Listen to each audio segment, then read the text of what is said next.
The days and weeks slipped by in Sylvan Concord, where Chanty endured grueling training she had never imagined she'd face as the bearer of the Sword of Destiny. Yet, amidst her trials, Jake never failed to send her flowers and the comfortable clothing she preferred. He also kept her updated on the progress of his mansion's construction, ensuring she stayed connected to his world. Jake even requested her activity schedule, though Chanty struggled to provide it due to the unpredictable nature of her training. In the quiet halls of Sylvan Concord, the sudden disappearance of Vasper Mondragon stirred no rumors, just silence. Chanty, however, couldn't shake the curiosity gnawing at her. Deep inside, she longed for news about him, but she consoled herself with the thought that he must be safe within his own kingdom. Perhaps, she mused, he was with Princess Zalora, as King Arinder had mentioned, waiting for him in his domain. Even though the thought brought a sharp ache to her heart, Chanty dismissed her emotions, focusing instead on her training, challenges so formidable she often doubted she could overcome them. What made her trials even harder was the strict rule forbidding any advanced knowledge of the tasks. The lack of preparation left her frustrated, especially since it meant she couldn't share her schedule with Jake. Still, she was grateful for Jake's understanding nature. But when night fell, and it was time to rest, sleep eluded her. Her mind raced with thoughts of her future. What lay ahead? What would become of her and Jake if they couldn't legally be together? The uncertainty made her toss and turn on her bed until exhaustion finally overtook her. Chanty was abruptly awakened by a sound, a voice calling her name. Groggily, she opened her eyes, staring at the ceiling as her ears strained to catch the noise around her. Was she dreaming? Or was it just her imagination? The voice came again, soft and faint, almost blending with the wind. It was familiar. The call of the Sword of Destiny. Chanty immediately snapped to attention, her mind flashing back to the last time the sword had called her name. She bolted upright, and ran into the center of the room, her body on high alert, her eyes and ears scanning the room. The voice came once more, closer this time, as though it was right behind her. Whipping around, Chanty was startled as the room suddenly illuminated. There, floating in the air before her, was the Sword of Destiny, its glow blazing fiercely, though this time, the light was red. The sword began to spin, splitting into 6 pieces that formed a circle around the original blade. Each fragment glowed in a different hue, and to Chanty's shock, a figure materialized beside each one. They all bore the same face, Vasper Mondragon's. His expression was serious as he gazed at her, and Chanty felt a chill run down her spine. It wasn't just his face, it was his presence. Chanty returned his gaze, her own serious, though a mix of fear and worry churned within her. Suddenly, the central sword vanished, reappearing in her right hand. Chanty tensed, gripping the weapon as the 6 figures moved into position, readying themselves for attack. Though she braced herself for defense, her body trembled, her hand unsteady on the sword's hilt. Their eyes locked, hers filled with anxiety, theirs devoid of emotion. Chanty reminded herself, this is an illusion. This is not the real Vasper Mondragon. But despite her internal reassurance, her breath hitched as the figures stepped closer. She retreated until her back bumped against the bed. Climbing onto it, she tried to put distance between herself and the advancing figures, who were now poised to attack in unison. Chanty had no choice. The battle was about to begin. The air crackled as the 6 figures surrounding Chanty moved in tandem, their speed like lightning strikes cutting through the room's dim glow. Each swing of their spectral swords hummed with deadly intent, their coordinated attacks leaving Chanty struggling to keep up. The Sword of Destiny in her grip felt like both a lifeline and a burden as she parried blow after blow. Sparks flew with each clash, and though she tried her best, her reflexes faltered. A sharp sting erupted along her arm as one of the figure's blades grazed her flesh. Blood seeped from the wound, staining her sleeve. She spun on her heel, narrowly avoiding another strike aimed at her torso, but the effort left her exposed. A second blade nicked her thigh, and then another slashed across her back. Pain radiated through her body, yet Chanty gritted her teeth, refusing to give in to the agony. Though her rational mind reminded her that these were mere illusions, manifestations of her training, her body screamed otherwise. The cuts, the pain, and the blood were undeniably real, just like in her earlier training against the shadows of the sword. Each moment pushed her closer to her limits, but she clung fiercely to the emotions surging within her: rage, jealousy, and heartbreak. Images of Vasper Mondragon's women flooded her mind: Samara, Anastasia, Zalora. Then there were others: Clarissa, her own friend, infatuated with Vasper, and Lauren, Jake's cousin, whose presence seemed to mock her. The weight of their collective existence bore down on Chanty, their names a relentless echo in her mind. Why should he have so many? Why does he haunt me, even now? Anger coursed through her veins, igniting her resolve. The storm of jealousy and frustration welled up, sharpening her focus. Chanty let out a cry, a sound born of both anguish and defiance, as she lunged at the nearest figure. Her blade met theirs with a resonant clang, and for the first time, her strength forced one of them to retreat. The battle unfolded in a slow, vivid dance of survival. Chanty's every movement was deliberate, fueled by sheer will. She sidestepped a downward slash, countering with a swift upward strike that cleaved through a figure's form. It dissolved into a wisp of smoke, vanishing into the ether. The remaining 5 attacked in unison, their blades a whirlwind of coordinated fury. Chanty ducked, rolled, and twisted, her movements a desperate ballet to avoid being overwhelmed. Another figure lunged, and this time she met its assault head-on, her sword carving through its chest in a brilliant arc. The illusion shattered, dispersing like a cloud of ash. The room was a storm of clashing steel, glowing energy, and blood. Chanty's vision blurred as sweat and pain threatened to overwhelm her, but she pressed on, driven by the inferno of emotions fueling her spirit. Each defeated figure dissolved into smoke, and with every victory, her confidence grew. Down to the last shadow, she stared at it, her breathing labored, her body trembling. Its expressionless face mirrored Vasper's, but there was no humanity in its gaze, just cold intent. Chanty tightened her grip on the sword of destiny, the blue veins of its energy pulsing brighter. With a final burst of strength, she rushed forward, her sword cutting through the shadow like a hot blade through ice.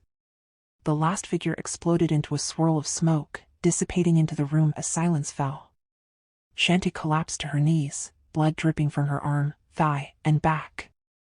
Her chest heaved as she struggled to catch her breath. The sword of destiny, glowing red moments before, now pulsed with a serene blue light in the air before her.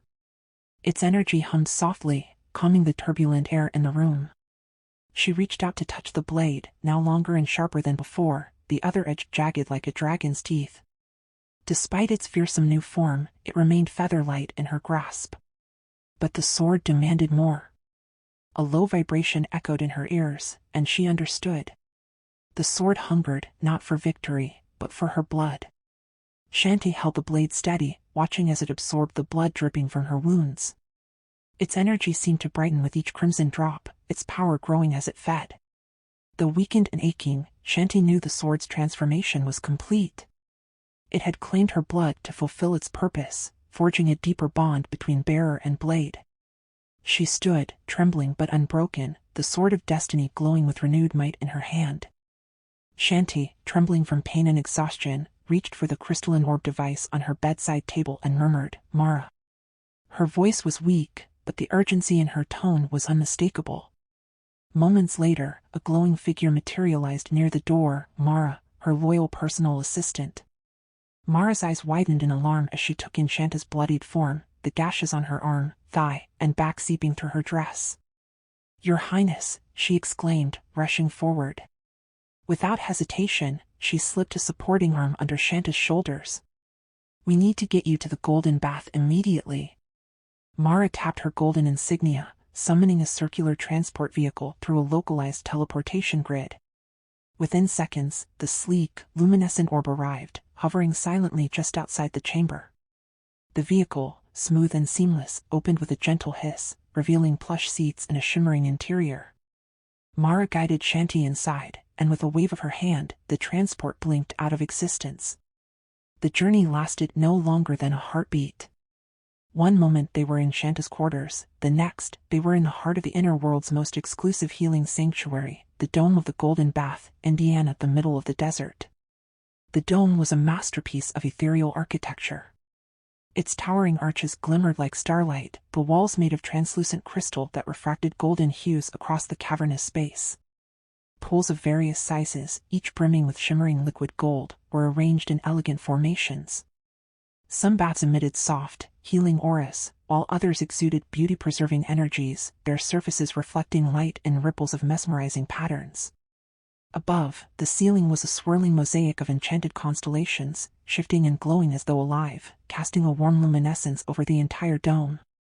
Elegant golden vines climbed the crystalline walls, their leaves sparkling like gemstones.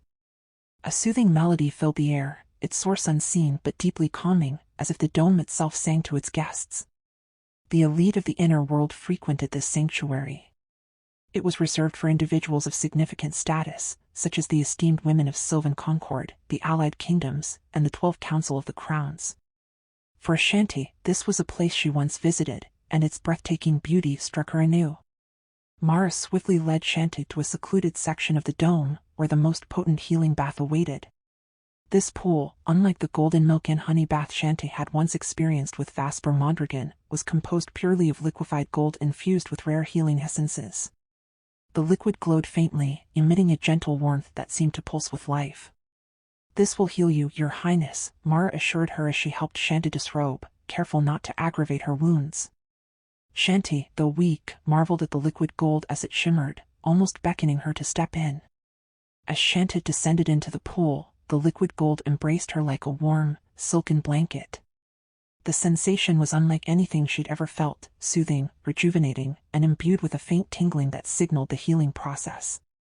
The essence of the bath seeped into her skin, and she could feel her wounds closing, the pain ebbing away like a receding tide. The injuries on her arm, thigh, and back began to mend visibly, the torn flesh knitting together until only smooth, unblemished skin remained. Even the deeper aches in her muscles and bones vanished, leaving her feeling renewed. Chanty let out a soft sigh of relief, leaning her head back against the edge of the pool as the bath worked its magic. She glanced around the dome, her thoughts wandering. If only such a miracle existed in the outer world, she mused. How many lives could be saved? How many could be healed of pain and suffering? It saddened her to think that such wonders were reserved for the privileged few of the inner world, while the outer world struggled with limited resources and technology. Mara, ever attentive, knelt by the pool's edge. "The healing is nearly complete, Your Highness," she said softly. "You'll feel stronger than before once you emerge." Chanty's gaze lingered on the other pools in the dome, each one a testament to the marvels of the inner world. Some baths, smaller and adorned with rare golden petals, were designed to enhance beauty and preserve youth. Others, larger and exuding a more intense glow, catered to healing severe injuries and ailments. Only the elite could access these luxuries, and Chanty couldn't help but feel a pang of guilt for the exclusivity of such marvels. As the last of her injuries healed, Chanty stood, the liquid gold cascading off her skin like molten sunlight. Mara wrapped a pristine robe around Chanty, helping her out of the pool. "Your strength has returned, Your Highness," Mara said with a smile, though her eyes still reflected concern. "But you must rest." She glanced once more at the pools and the wonders of the dome, her resolve hardening. If such power could exist here, perhaps it was time she found a way to bridge the gap between the worlds. A mistake her mother did before, and she destined to follow her steps that will likely change her life forever. The king of the Sylvan Concord will not allow such things. It's a grave offense to the inner world, and Chanty didn't know that. But eventually she will. They returned Chanty to her chamber, dressed in a golden bathrobe. She disembarked from the vehicle with Mara, who faced her with a gentle smile. "Your Highness, I won't accompany you inside. The elven staff have already cleaned the blood in your room," Mara said, bowing before Chanty. Chanty, in turn, took Mara's hand with a soft smile. "Mara, thank you so much for your service," she said, her gaze laden with gratitude. Her eyes reflected a depth of sincerity that seemed to overwhelm Mara. Mara looked at Chanty, particularly her hand, with a mixture of reverence and tenderness. "Can you just call me Miss Chanty instead? Please, drop the Your Highness. I'm not royalty, I don't have noble blood," Chanty said in a quiet, gentle voice. "No, Your Highness," Mara replied earnestly, shaking her head. "You are the most important person here in the inner earth. Everything can change because of you." You surpass the royalty of this world, she said, her voice brimming with seriousness. Chanty laughed, but there was bitterness in her tone. She knew she was merely a pawn in the grand schemes of those who held power in the inner world, a destiny she neither sought nor desired but was forced to follow. Smiling sweetly at Mara, she said, "Yes, Mara. But still, my request stands, call me Miss Chanty, will you?" Though hesitant, Mara nodded. "As you wish." "Your Highness, I mean." "Miss Chanty," Mara stammered, her voice trembling. Chanty embraced Mara warmly. "Thank you, Mara," she said before releasing her, leaving Mara stunned and speechless. Chanty walked toward her room, but she couldn't help glancing at the door to Vasper Mondragon's chamber. For the first time in days, possibly weeks, she realized how profoundly she missed his presence. Standing outside her door, she gazed at his.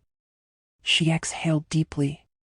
"I hope we never meet again, Vasper," she whispered, her words cutting through her heart like a knife. "That way, I can forget you forever and live peacefully with Jake." She lifted her eyes to the transparent ceiling of the dome, watching various vehicles soar above like a bustling street in the outer world. Mara had once told her that from above, the dome appeared as a mirrored surface, concealing everything below, while from within, one could see the world outside. Chanty turned back to her door and entered. The room lit up automatically as sensors detected her presence.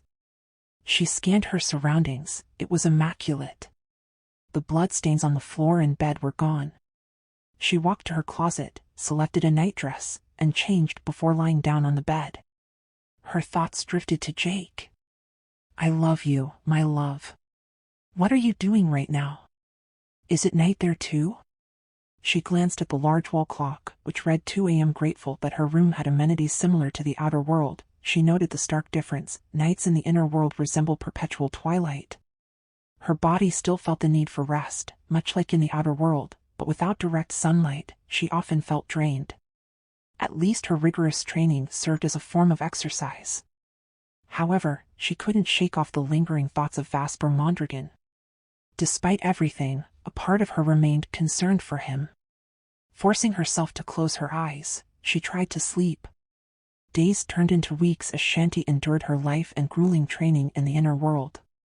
Though she wore armor during sword fights, the relentless attacks left her body aching from the impact. Yet, her skill with the sword improved significantly. Her movements became precise, her grip firm.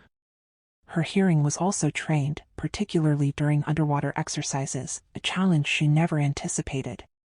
The enemies during these sessions were ferocious piranhas with serrated teeth. She often doubted her ability to survive, especially when the sight of the fish's terrifying fangs unsettled her. Holding her breath to stay submerged was another grueling ordeal. Emerging from the lake alongside fellow trainees, Chanty gasped for air. Some of them had been bitten by the fish and were immediately taken to the golden bath for instant healing. Chanty, breathless, looked into the eyes of her companions and saw their terror and exhaustion mirrored in her own. No one could surrender until the training time elapsed and the signal for its conclusion sounded. Gripping the sword of destiny in her hand, Chanty was thankful for its lightness and how effortlessly it responded to her thoughts. Her companions, curious about the mystical weapon, gathered around her. One elf-like female trainee attempted to hold it, but it slipped through her grasp as if it were air. They all laughed at the sight. Chanty was the only one who could wield it. The alarm blared again, signaling the next underwater assault. The trainees dove back into the lake in unison, bracing themselves for the hungry swarm of deadly fish. Chanty swiftly eliminated the fish near her, her movements as sharp as lightning. She surfaced briefly to catch her breath, then plunged back into the depths. This time, however, a fish latched onto her leg, sinking its teeth deep into her flesh. Blood clouded the water around her, and pain shot through her body. She screamed silently underwater, clutching her injured leg, but there was no time for despair. The scent of her blood attracted more fish, surrounding her like a pack of predators. Despite the searing pain, she focused on defending herself. Her movements were a blur of precision, slicing through the water and the fish with deadly accuracy. Blood from the slain fish darkened the waters around her, but Chanty pressed on until the alarm sounded again, signaling a break. Chanty burst out of the water, climbing onto the metallic floor of the facility. Blood streamed from her wounded leg, mixing with the water. The fish swarmed below, drawn by the scent. Staff members quickly assisted her, rushing her to the golden bath for healing. Clutching her injured leg, Chanty groaned in agony as tears streamed down her face. The sword of destiny vanished from her hand. Almost instantly, they reached the golden bath, where the elven staff carefully removed her suit. Chanty didn't resist, knowing they were all women. She was submerged into the golden liquid, and relief washed over her immediately. The pain from her wound vanished, her exhaustion lifted, and she felt revitalized. Her body was whole again, but the memories of the harrowing training lingered in her mind. Her strength returned. Chanty saw the arrival of her companions from training, and she noticed that the elves and half-breeds immediately stripped off their clothing and immersed themselves in the golden bath. Some joined Chanty in her pool. Everyone burst into excited chatter, overwhelmed by the exquisite sensation the bath brought them. Chanty touched her leg and was shocked. The deep wound on her thigh had completely disappeared, leaving no trace behind. It was fully healed. She couldn't hide her amazement at the golden bath. Submerging her entire body, only her head surfaced above the golden liquid. At one point, she even dipped her head under the bath briefly. When she emerged, she was coated entirely in the golden liquid.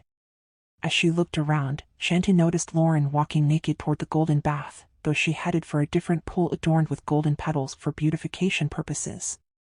Lauren didn't notice Chanty, but Chanty couldn't take her eyes off her, filled with admiration. Yes, Lauren was stunning, like a goddess. Perhaps it was due to the unique bloodline of Jake, her husband, who was strikingly handsome himself. It wasn't surprising that Lauren's beauty mirrored his. This undeniable charm ran in the family. However, Lauren's obsession with Vasper Mondragon had caused a rift. Lauren harbored disdain for Chanty, stemming from jealousy. Chanty couldn't believe Lauren, Jake's cousin, was also obsessed with Vasper.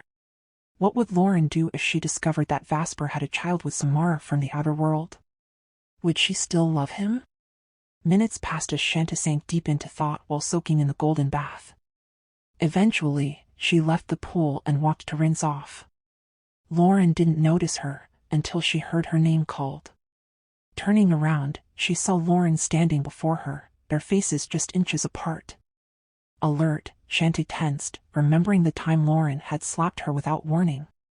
Chanty! The villainess of women here in the inner world, Lauren sneered, her tone challenging.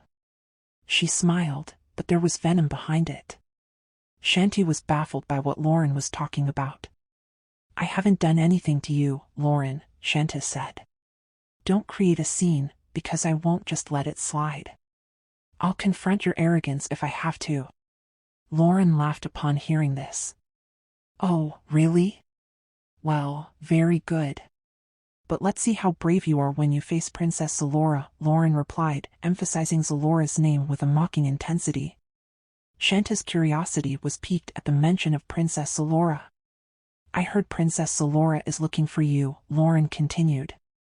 It's because Vasper Mondragon refused to marry her, because of you. Lauren laughed again, her tone dripping with malice. Imagine, Princess Zalora being rejected by a man? Chanty felt a sudden wave of nervousness at the mention of Vasper Mondragon. Lauren, stop making up lies, Chanty retorted. You know I don't have time for these things. I'm busy living my life. And for the record, I'm not chasing after Vasper Mondragon. Jake is the only man in my life, not Vasper. Your delusions are creating problems for yourself. I don't know this Zalora you're talking about, Chanty said before abruptly turning and walking away, heading toward the washroom. But Lauren's voice called out suddenly. Really? You don't know Vasper's girlfriend here in the inner world? If he has Samara in the outer world, then he also has Zalora here in the inner world, Don Lorenzo, Lauren said, making Chanty stop and turn her head toward her. Lauren knew about Samara? Chanty stared at Lauren, bewildered. How? She answered her own question quickly. It wasn't impossible, Lauren must have been obsessively keeping track of Vasper's life. Chanty turned away again and continued walking to the washroom, leaving Lauren behind, fuming with anger. Lauren was bitterly jealous of Chanty, wondering why Vasper Mondragon was chasing after her even though she was already married to Jake. But Lauren had already uncovered the truth, that Chanty and Jake's marriage was no longer valid. This only fueled her rage. Lauren had learned through her private investigation that Princess Zalora had requested to visit the Sylvan Concord to see Don Lorenzo personally. It was huge news in Velantis Noctem. Vasper Mondragon had refused the proposal of Princess Zalora's family for them to marry. This led to Vasper being confined to his kingdom by order of his father. Princess Zalora was recognized across the inner world as an ally of Velantis Noctem's royal family. She was revered for her dedication to advancing the flora and fauna of the inner world, developing innovative measures for their preservation and growth. Her efforts were so highly regarded that she was titled as a princess of the inner world. Despite being admired by many suitors, Zalora had eyes only for Vasper Mondragon. They were known in their youth as inseparable, frequently visiting various kingdoms together atop Vasper's dragon, Dagon, instead of using traditional inner world vehicles. When Vasper returned to the outer world, news of him and Zalora faded.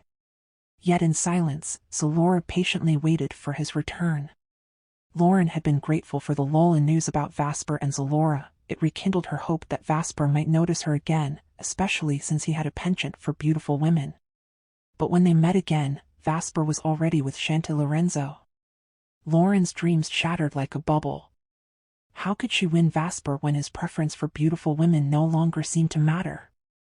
Vasper Mondragon had changed so much, and now even Zalora was puzzled by his transformation. Consumed by frustration, Lauren followed Chanty into the washroom. When she entered, Chanty had already finished bathing, dried herself, and dressed in her golden robe. Chanty merely glanced at Lauren before walking out of the room, but Lauren trailed after her. "Chanty, what did you do to Vasper Mondragon?" Lauren demanded. Chanty stopped and looked at the passing women, all naked, before turning to Lauren. "Lauren, don't you feel embarrassed that others might hear you?"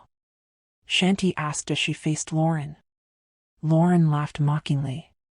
"Me, embarrassed? What about you? You weren't ashamed to face my cousin, Jake, after being with Vasper in the facility where you consumed the flower of passion," Lauren said, leaving Chanty stunned, her mouth agape. "Isn't loyalty important to you outer world people? Isn't it a sign of love for your partner?" "I know all about it, Don Lorenzo. But wasn't Vasper with you at that time? Even if you're still a virgin, you still did something in that room, didn't you?" Lauren taunted, her smile dripping with malice. Chanty's body trembled in anger, her hand itching to slap Lauren, but she restrained herself. She stayed silent, staring at Lauren before abruptly turning away, refusing to engage further. As Chanty walked away, she heard Lauren's mocking laughter. Chanty ran, tears streaming down her face from anger and shame. She couldn't deny the truth in Lauren's words. Something had indeed happened between her and Vasper Mondragon in that facility. When Chanty returned to her chambers, Mara brought her meal, but she had no appetite. She sat by the window, staring blankly as tears fell silently down her cheeks. The next day, Chanty was summoned by the king to his private residence. Once again, she found herself seated on the pristine white sofa she had occupied during her first private audience with King Elander. The king emerged from his chambers, and Chanty immediately stood, bowing her head in reverence. The king smiled warmly as he approached, his footsteps measured as he made his way to the sofa. He gestured for Chanty to sit, and she complied, her gaze fixed on his serious expression. Yet, the king remained silent, simply watching her without uttering a word. The king's eyes shifted toward the two elven guards standing nearby. With a subtle nod, he signaled them, causing Chanty's unease to deepen. The silence in the room amplified her anxiety, and her heart pounded wildly. She waited for the king to speak, to reveal the purpose of her summons, but instead, the guards moved behind him, their posture straight and alert. Chanty observed this in silence, wary but curious about the unfolding situation.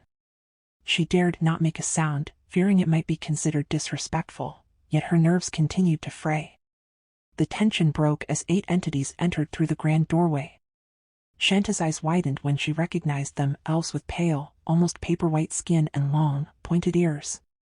Their sharp teeth set them apart from the usual elves she had encountered, such as Alexander Mondragon's men who had attacked her. These elves bore an eerie resemblance to those who had assaulted David's residence. Chanty instinctively tensed, her gaze fixed on the 8 figures. The king stood, and Chanty rose as well, her heart pounding so loudly it felt like it would burst from her chest. The 8 elves formed 2 lines of 4 on either side, bowing deeply in respect to the king. Their expressions were inscrutable as they glanced at Chanty. They wore black suits that covered them entirely, leaving only their faces visible, while even their hands were concealed in black gloves. Their presence was both intimidating and regal, and their eyes alone seemed to carry an unspoken conversation.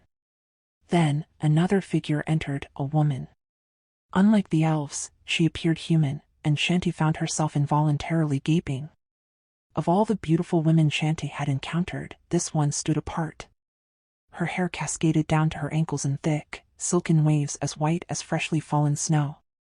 She radiated a divine aura, resembling an angel or a goddess of unparalleled beauty. Her face, her eyes, and her serene expression exuded a celestial grace. Under her breath, Chanty whispered in awe, "Wow, she's breathtaking." The king heard her murmur and chuckled softly. The woman's gown flowed effortlessly to the floor, giving the impression she was gliding through the air. Her gaze, however, was fixed on Chanty. Chanty noticed an unmistakable admiration in the woman's eyes, mirroring her own awe.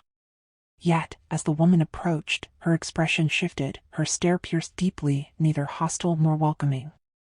Chanty stiffened as the woman came closer, accompanied by the 8 elves whose movements synchronized with hers.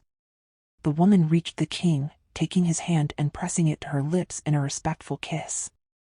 Her voice, gentle and melodic, resonated in the room as she said, "Your Majesty, thank you for granting me this audience today." The king smiled warmly at her, his tone affectionate.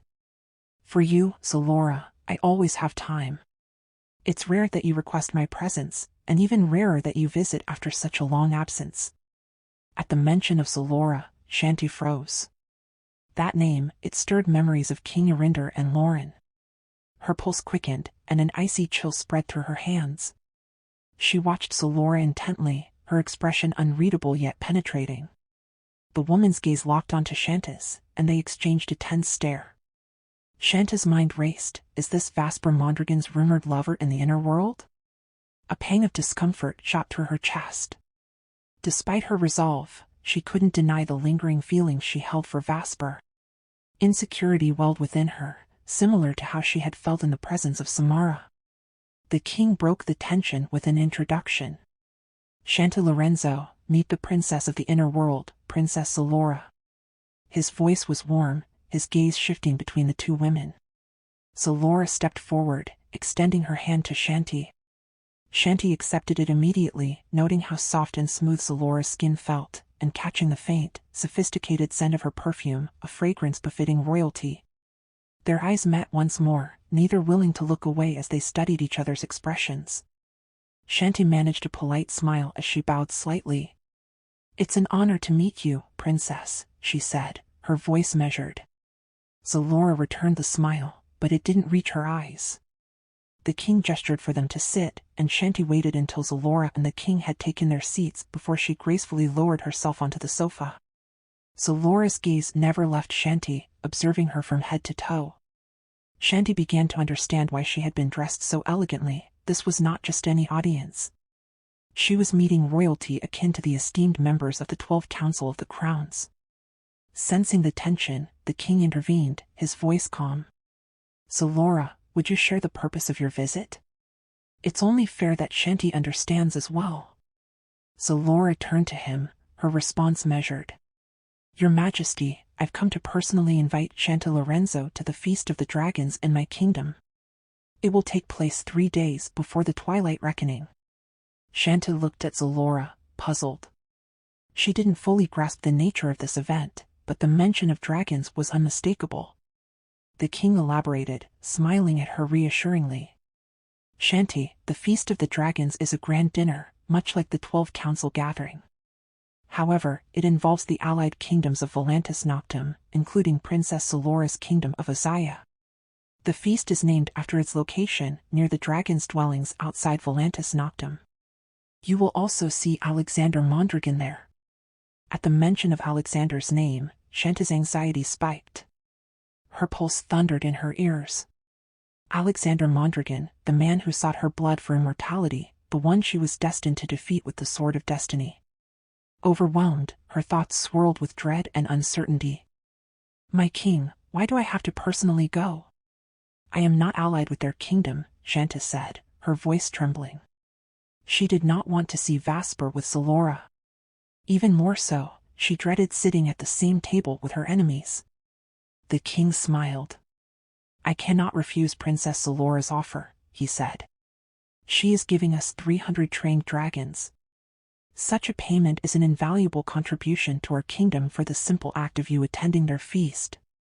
Chanty's smile faltered. Once again, she had become a pawn, first to the king's desires and now to Zalora's whims. She remained silent, looking between the king and Zalora. She wondered if it was even appropriate to speak, knowing she had no escape, no ability to decline. 300 dragons? She thought.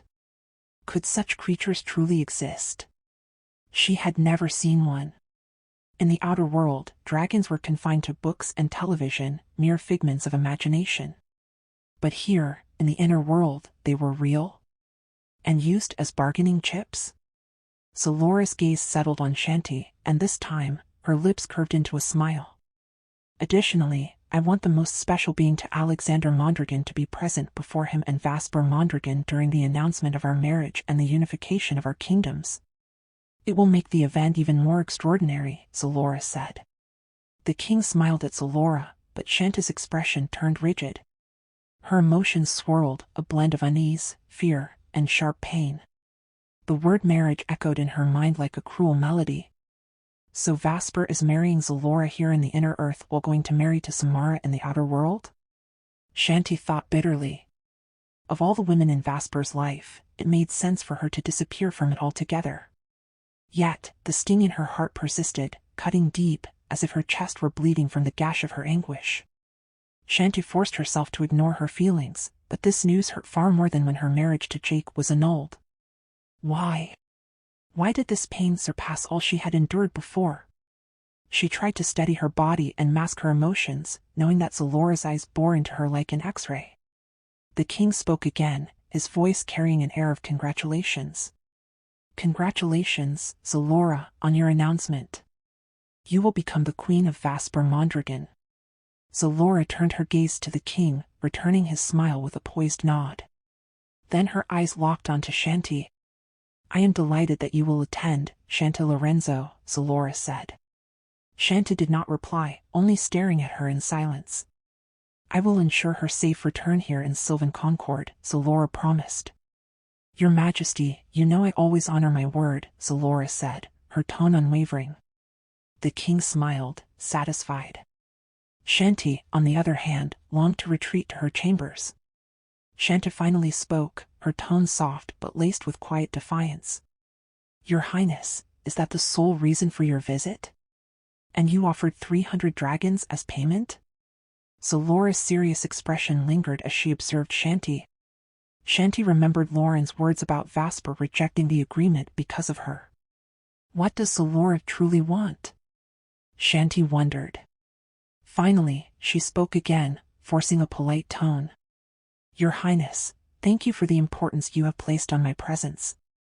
Do not worry, I will be there on that day, Chanty said. Zalora smiled. Thank you, Don Lorenzo, she replied.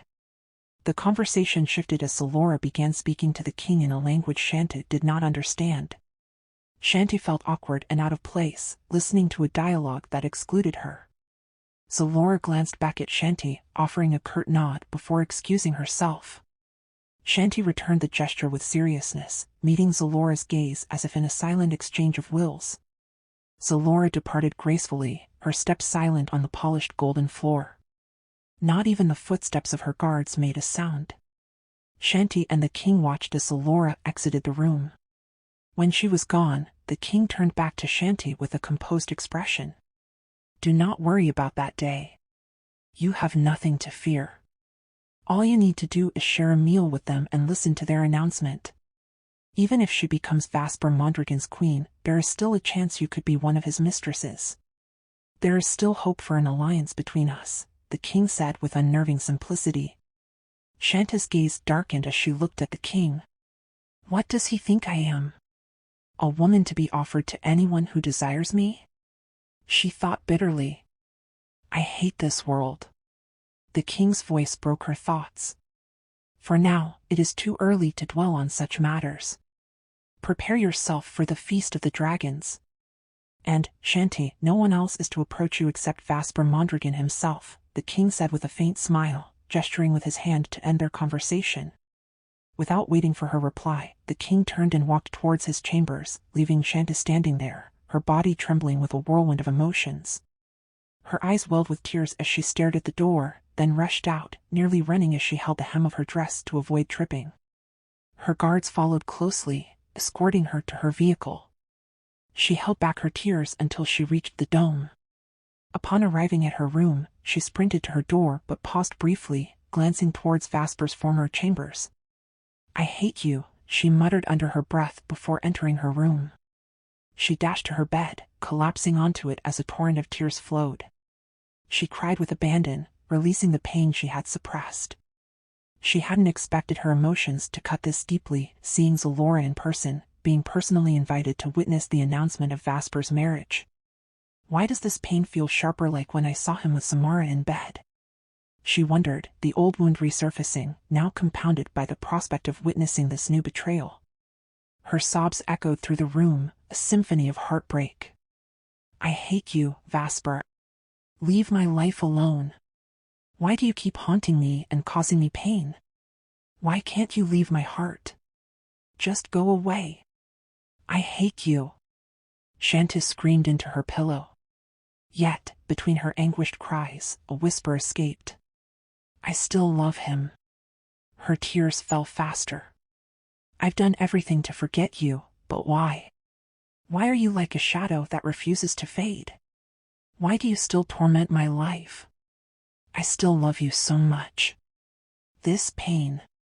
Why does it still hurt this much? She sobbed, her voice cracking. Her anger surged as she grabbed her pillow and hurled it with all her strength. Go ahead and marry Zalora. Or Samara. I don't care anymore, Vasper. Damn you. Why did I even meet you? She screamed again, tears streaming down her face. Her dress clung to her chest, soaked with tears, and her hair was in disarray. Exhausted by her grief, Chanty eventually fell asleep on her bed, curled into herself, drained by the weight of her heartbreak. From that day on, she immersed herself in training, practicing swordsmanship and spending her free time in the library.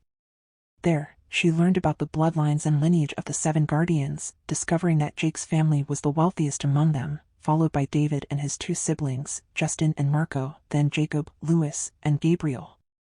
And what shocked her the most was discovering that Jake's lineage was similar to that of Vasper Mondragon. Among the 7 guardians, only Jake possessed the ability to fly. However, he couldn't use this ability in Sylvan Concord or other parts of the inner world where the ground was embedded with blue crystalline formations. Outside the city, though, this restriction didn't exist. Chanty came to understand the lineage of the 7 guardians, including the disturbing history of Alexander Mondragon's clan. From the first generation, they consumed only blood, specifically the blood of virgins, similar to vampires. However, their descendants no longer required blood to survive and could live like ordinary beings. Chanty also learned that David's father had been King Elander's best friend and was supposed to become the ruler of Sylvan Concord.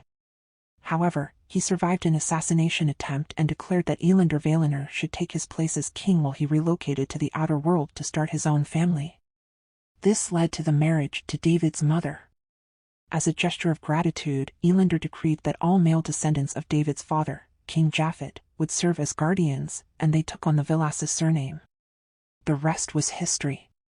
As for Jake, his decision to renounce his role as a guardian caused him to lose his wealth in the inner world. Half of his ancestral lands were confiscated.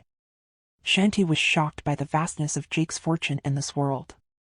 However, Jake willingly gave it up, believing that doing so would allow him to be with Don Lorenzo without restrictions. Yet, in the end, it didn't matter because they still couldn't marry legally. What would become of them now? What did the future hold for her and Jake? At that moment, Chanty returned to her chambers, contemplating all the information she had uncovered, especially about her mother's lineage. They had no living relatives, as members of their bloodline only bore one child and typically died young. If not from accidents, they were hunted down by Alexander Mondragon's clan. What a cruel fate. They had no future because their lives were planned out in advance. Were they merely meant to fulfill a mission and then be discarded after producing an heir? What about her own life? And now, Vasper Mondragon was pursuing her. She began to doubt whether his love for her was genuine or just part of the Mondragon clan's plans. Chanty stared blankly at the food on the table, brought in by Mara. Her thoughts were still consumed by Vasper Mondragon. Chanty drew her sword, which began to glow blue as its energy ignited in her hands. She gazed at its radiance and murmured, "Can you show me? Where is Vasper Mondragon now?" Realizing what she had said, she quickly corrected herself. "I mean, don't." "I'm just kidding," she said hastily, retracting her statement. But it was too late. A vision flashed before her eyes, Vasper Mondragon, chained by his wrists, kneeling in a cave that appeared to be filled with fire. His head hung low as if unconscious. His upper body was bare, his pants torn, and his body was covered in sweat, blood, and wounds. Chanty stood frozen, her hand covering her mouth as tears streamed down her face. "Vasper! My God!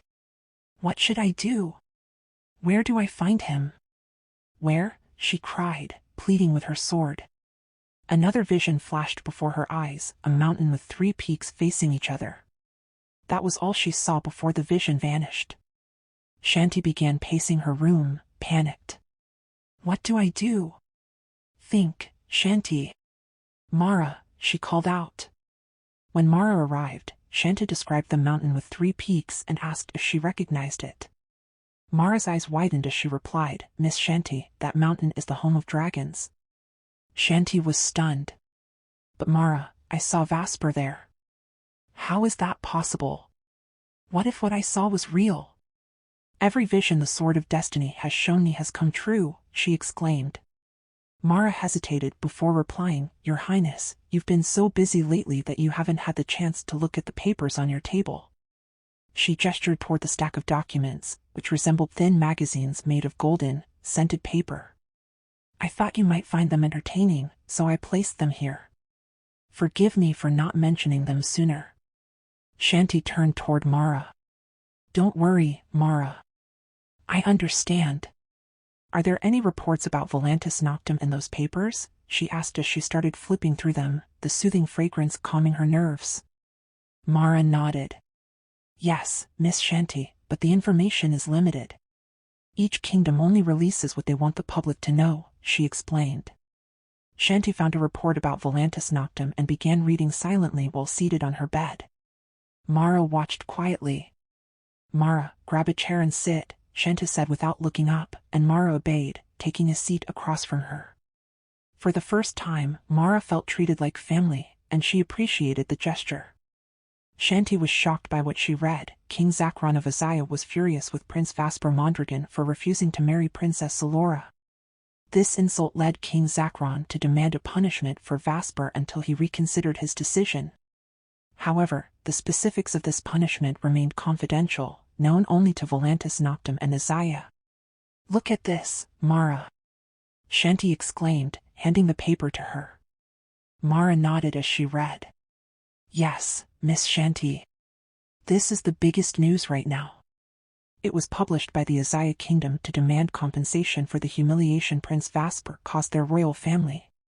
But the terms of the punishment remain a private matter," she explained. Chanty stood, deeply worried. "Then what I saw through the Sword of Destiny, Vasper's suffering, is related to this punishment," she said anxiously.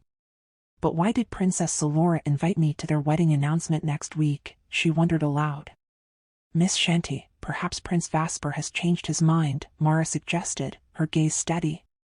Chanty, however, couldn't shake the unease brought by the vision. How can I find out how he's doing, Mara? She asked. Mara hesitated before finally offering, Miss Chanty, I can look into it for you. I'll let you know as soon as I have any information. Chanty's face lit up. Thank you, Mara. Thank you so much, she said, hugging her. Mara smiled warmly in return. It is my pleasure to serve you, Miss Chanty, Mara said with a smile. Their conversation ended with Chanty brimming with knowledge about the various kingdoms, thanks to the information Mara provided. Chanty admired the depth of knowledge Mara shared and felt a deep sense of gratitude for her wisdom. But one lingering question haunted her, the life of her mother in the Sylvan Concord Kingdom. Mara guided her on where in the library she could find records about her mother, and Chanty expressed her heartfelt thanks. Thank you so much, Mara, Chanty said, her sincerity evident. Mara smiled warmly. You're welcome, Miss Chanty. In the coming days, your knowledge will expand further. With your training and visits to the library, it's like you're attending a school here in the inner world. Chanty chuckled lightly. I can't wait for that schedule. Thank you, Mara. Now, please take some rest. I'll wait for any news about Vasper Mondragon. Yes, Miss Chanty. You can count on me, Mara assured her before leaving the room. Chanty turned her attention back to the newspapers, reading an article about Princess Zalora's kingdom and the Velantis Noctem. Similar to the outer world, power and influence ruled this realm, but the resources and wealth here were unparalleled. Velantis Noctem reigned supreme owing to its abundant resources, living dragons, precious stones, and minerals, among other riches. Located deep within the earth, close to massive volcanoes and steep cliffs, its isolation also contributed to its might. Exhausted, Chanty fell asleep on her bed, the papers resting on her chest. The next morning, as Mara brought her breakfast, Chanty eagerly awaited updates. Mara approached her, holding fresh news. Miss Chanty, Mara began, the person I sent for information confirmed that Prince Vasper is currently in his palace in Velantis Noctem. They also said the marriage with Princess Zalora will proceed, and their engagement will be announced at the Feast of the Dragons. The news hit Chanty like a blade piercing her heart. The pain was unbearable, but she forced herself to remain composed. Is that so? Then it's good to know he's safe and well, she said, her voice steady though her hands trembled. She sat at her table, pretending to examine her breakfast to mask her turmoil. Yes, Miss Chanty, Mara continued hesitantly. But the change in Prince Vasper's decision is reportedly due to King Alexander Mondragon erasing his memories of you. Chanty's world seemed to stop. What? She asked, her voice barely a whisper. I'm so sorry, Miss Chanty, Mara said, her voice laced with concern. It happened publicly in the presence of Princess Zalora's parents and other leaders of the Kingdom of Azaya. King Zakron requested it as part of their agreement. Chanty stared blankly at Mara, her lips slightly parted in disbelief. King Alexander Mondragon has the power to erase memories, Mara continued. He did the same to Sir Jacob regarding Miss Laika. Their love story is famous here in the inner world, but only Miss Laika remembers. Sir Jacob has no recollection of their past. The weight of Mara's words crushed Chanty. Her mind struggled to process the information. Miss Chanty? Mara called softly, trying to snap her out of her trance. Chanty blinked rapidly, her gaze finally meeting Mara's. Yes, Mara. Thank you for the information. The important thing is that he's safe. My vision was wrong, she said with a forced smile. Mara nodded. Is there anything else you need, Miss Chanty? No, Mara. Thank you so much, Chanty replied, her voice barely audible. Mara bowed respectfully and left the room. Chanty remained seated, staring at her untouched breakfast. It was food from the outer world, steak, a pasta dish, and cappuccino, but her appetite was gone. So Vasper no longer remembers me? Chanty thought bitterly. Everything we shared, erased? Shouldn't I be grateful? He won't bother me anymore, and Jake and I can finally have peace." Forcing a smile, she whispered to herself, "Good. Much better." But as she tried to eat, her tears betrayed her. "Thank you for this great news," she said sarcastically, her voice trembling as her tears flowed uncontrollably. She pushed through her meal, knowing she needed strength for the day's training. In the shower, Chanty let her grief pour out. She sobbed loudly, the sound echoing in the space of her grandeur chamber. After crying herself out, she dressed in her training suit, an overall made of special material impervious to sharp objects. "Chanty, move on. Jake is waiting for you," she told herself, staring at her reflection in the mirror. "It's okay. Just keep going. Forget Vasper. Isn't this what you wanted? For him to leave you alone? This is for the best." She straightened her posture, squared her shoulders, and prepared herself for another day of grueling training. The day of the Feast of the Dragons had arrived. Chanty was being attended to by the stylists of Sylvan Concord, dressed like royalty in a golden gown as radiant as the sunset. The fabric was thin and clung to the curves of her body, accentuating the beauty of her bust, waist, and buttocks. Her proud cleavage appeared delicate yet exuded sophistication, and the high slit of her dress, reaching up to her thigh, revealed the elegance of her legs. She felt as though she were heading to a beauty pageant. Her hair was styled into a floral-like updo adorned with jewel-encrusted designs. She looked like a goddess, and she could feel the immense effort the stylists had poured into her appearance. Chanty understood that she was a representative of Sylvan Concord, sent to the kingdom of their enemy, a pawn in the interests of Sylvan Concord. In her heart, she felt like merchandise on display for potential buyers. Looking at her reflection in the mirror, she couldn't believe the image before her was her own. Despite her stunning transformation, the nature of the event she was to attend filled her with dread. It felt like she was walking to her own grave. What awaited her there? The pain of the announcement of her ex-boyfriend's engagement, someone she still couldn't forget. She steeled herself. "You can do this, Chanty. After this, you'll have peace of mind, free from Vasper Mondragon's interference," she told herself. When the 3 elven stylists finished attending to her, she looked at herself in the mirror one last time. Sadness was evident in her eyes.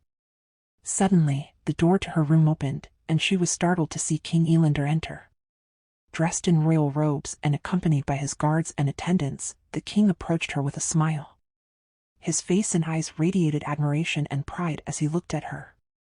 "I believe you are the most beautiful woman here in the inner world today, Don Lorenzo. You've inherited your mother's beauty, and you've even surpassed it," the king said. "I am proud to have you here in our kingdom. Anyone who sees you will surely marvel at your beauty. There is no doubt you've captured the heart of Vasper Mondragon." He added, "Don't worry, Alexander Mondragon won't come near you. Many will guard you. Only Vasper Mondragon has my permission to approach you, no one else." The king then took Chanty's hand, holding it gently before releasing it. His demeanor turned serious as he faced Chanty directly. Chanty herself wasn't sure what she felt at that moment. She didn't like the king, but she forced herself to show him the respect he deserved, concealing her true emotions. "Chanty, if there's a chance, don't wait for the Twilight Reckoning to complete your mission against Alexander Mondragon," the king said gravely. Chanty was stunned and stared at the king, her chest tightening with anxiety. "Your Majesty, in front of their allied rulers? It would feel like I'm hanging myself at that moment, Your Majesty," she said. The king smiled at her. "Believe me, they all want Alexander Mondragon gone," he replied.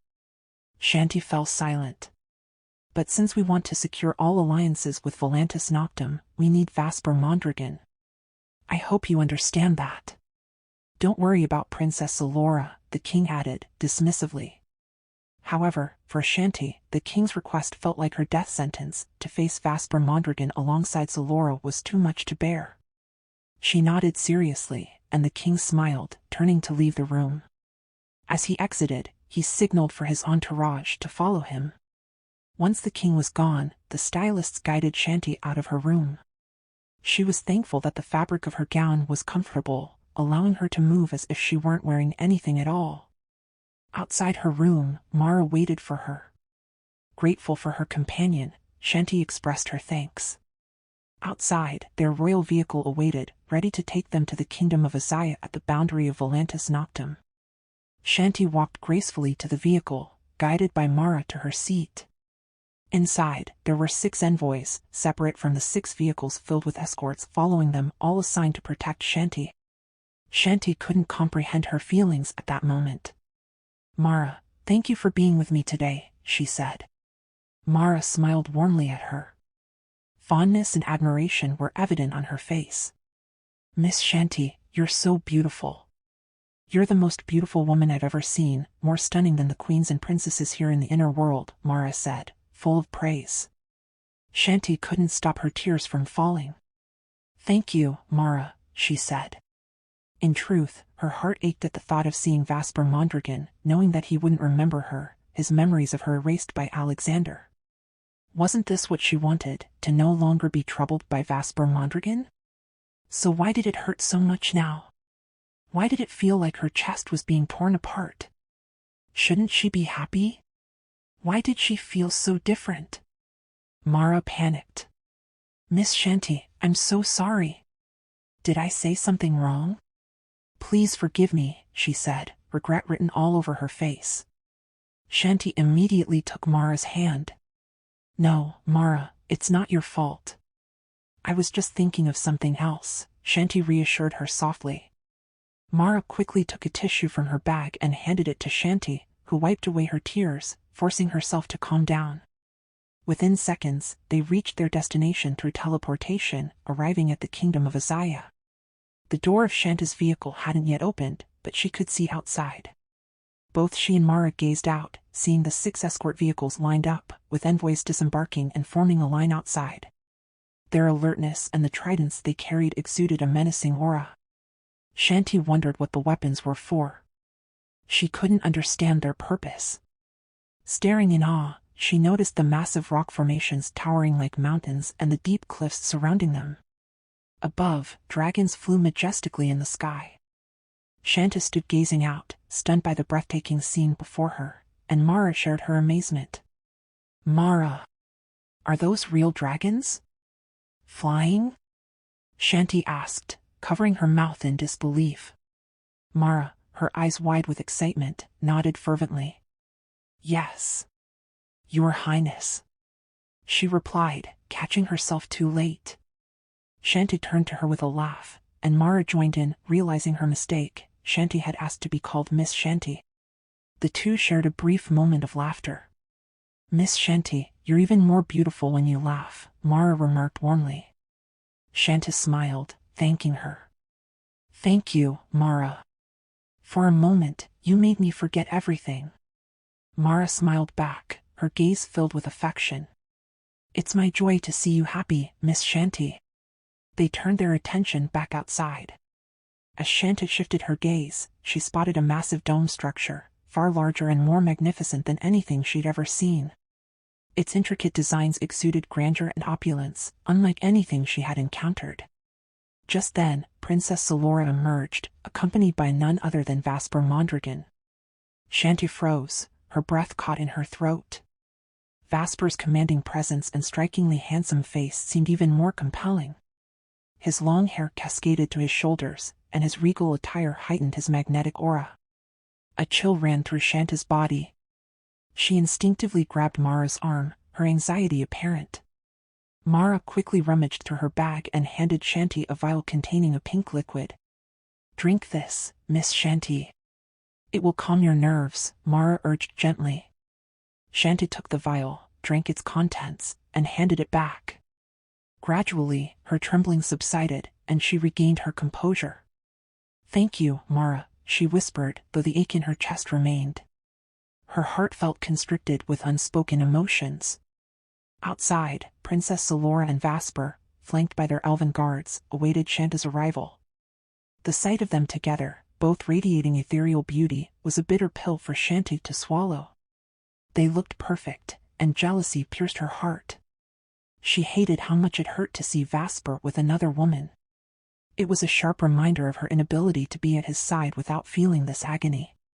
Mara interrupted her thoughts with a kind reassurance. Miss Chanty, you're more beautiful than Princess Zalora, she said with a wide grin. But Chanty couldn't smile back. She didn't know how to face Vasper Mondragon, who now had no memory of her.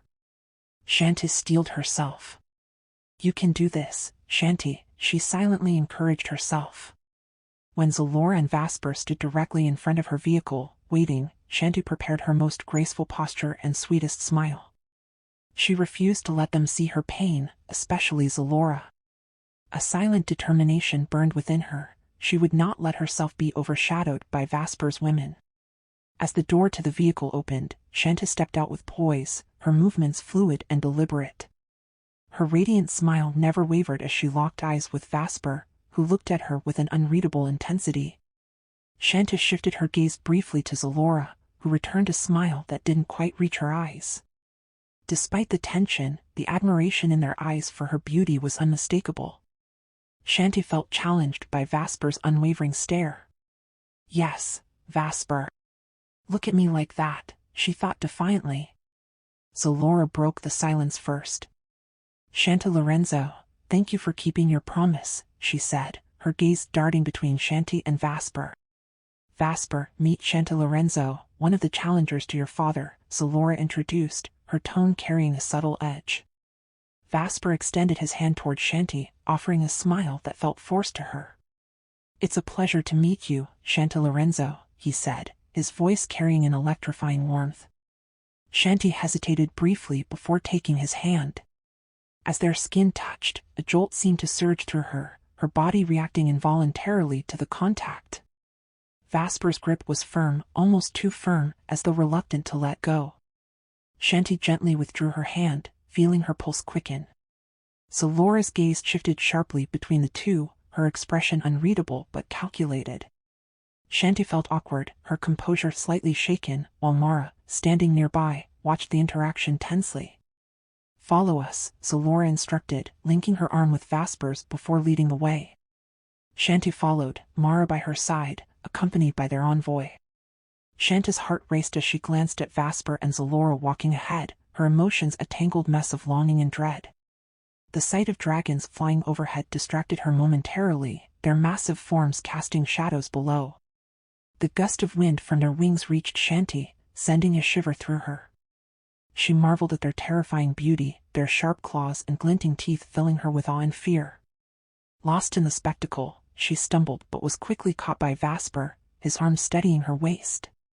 Their eyes met briefly, an intense, wordless connection passing between them.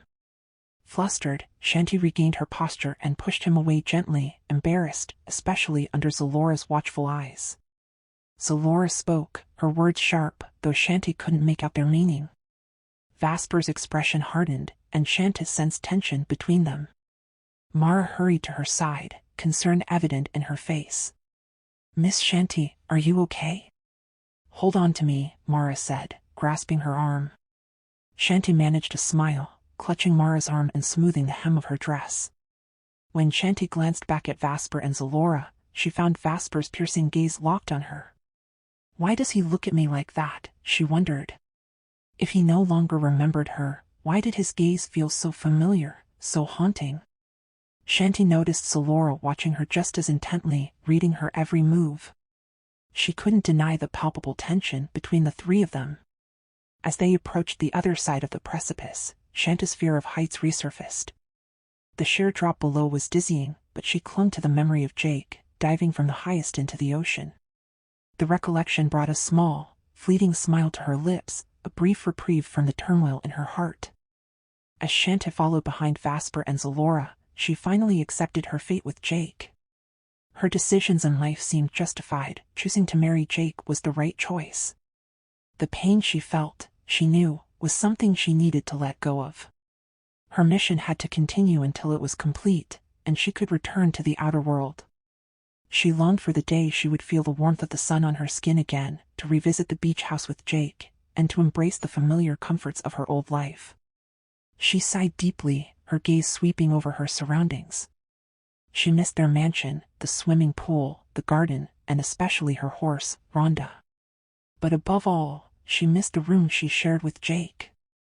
Mara noticed Shanty's wistful expression and looked at her curiously. Chanty merely smiled and said softly, "I miss the outer world, Mara. I can't wait to go home." She spoke quietly enough that only Mara could hear, though she noticed Zalora and Vasper subtly glancing in their direction. Chanty realized that being outside the Sylvan Concord meant Vasper's power was returning. Even her own senses seemed sharper. The loud noises of the dragons flying above felt almost overwhelming. She turned to Mara, curiosity evident in her voice. "Don't they breathe fire?" she asked. Mara smiled and replied, "Not when they're young, Miss Chanty. That only happens when they're old and no longer reproducing." Chanty was amazed by this new knowledge and nodded in appreciation. They stopped on a large balcony surrounded by stone railings. Below was a deep cliff filled with enormous rock formations that stretched high into the air, like towering buildings. The dragons flew gracefully below, and Chanty stood in awe, her mouth slightly open as she took in the breathtaking sight. Her amazement was clear on her face, and Vasper noticed, a small smile gracing his lips. Zalora, however, remained stern and serious. Even Mara was in awe, her voice echoing with excitement. "Wow! This is incredible! I've never seen anything like this in the outer world. Jake would be so amazed to see this," she exclaimed with a laugh, clearly thrilled. Vasper's expression darkened at the mention of Jake, though Chanty, still absorbed in the view, didn't notice. Zalora broke the moment, her gaze fixed on Chanty. "Who is Jake?" she asked. Chanty, still smiling, turned to Zalora. "My husband, Your Highness. Jake Valerian," she said proudly. Zalora seemed stunned by the response and glanced at Vasper, whose sharp gaze was now fixed on Chanty. Chanty noticed his expression and felt a pang of unease. "My apologies. I didn't realize you were married," Zalora said, her tone curious. "Isn't it a bit young for your people to marry in the outer world?" Chanty felt a twinge of embarrassment but responded calmly, "Jake and I love each other, Your Majesty. That's reason enough for us to marry, even if I'm young. But I am of the proper age to wed." Zalora gave a tight smile. "Well, congratulations, then, even if it's belated." "Thank you, Your Highness. And congratulations to you and Vasper Mondragon on your upcoming marriage as well," Chanty said, meeting Vasper's eyes directly. Their gazes locked, piercing and unwavering, until Vasper suddenly turned to look down at the cliffs. Zalora replied with a smile, "Thank you, Don Lorenzo. Are you happy with Jake Valerian? How is your marriage? Please don't take offense at my questions. Since you're here, I'd like to know more about your life." Chanty, despite feeling awkward, forced a polite smile. She glanced at Vasper, who was gripping the stone railing tightly, his knuckles white. Zalora, however, seemed genuinely interested, waiting for her response. "Jake and I are happy together. Hopefully, when I return to the outer world, we can start a family," Chanty said, her voice full of enthusiasm. Zalora appeared pleased by this answer.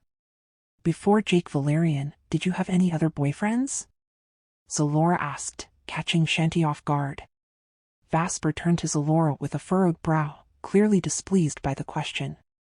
Chanty felt her smile falter as embarrassment crept in. She glanced at Mara and the verdant envoy standing nearby, then back at Zalora, whose serious gaze demanded an answer. "I'm sorry," Zalora said quickly. "You don't have to answer if you're uncomfortable." Chanty smiled again, regaining her composure. "No, it's fine. I didn't have any other relationships before Jake.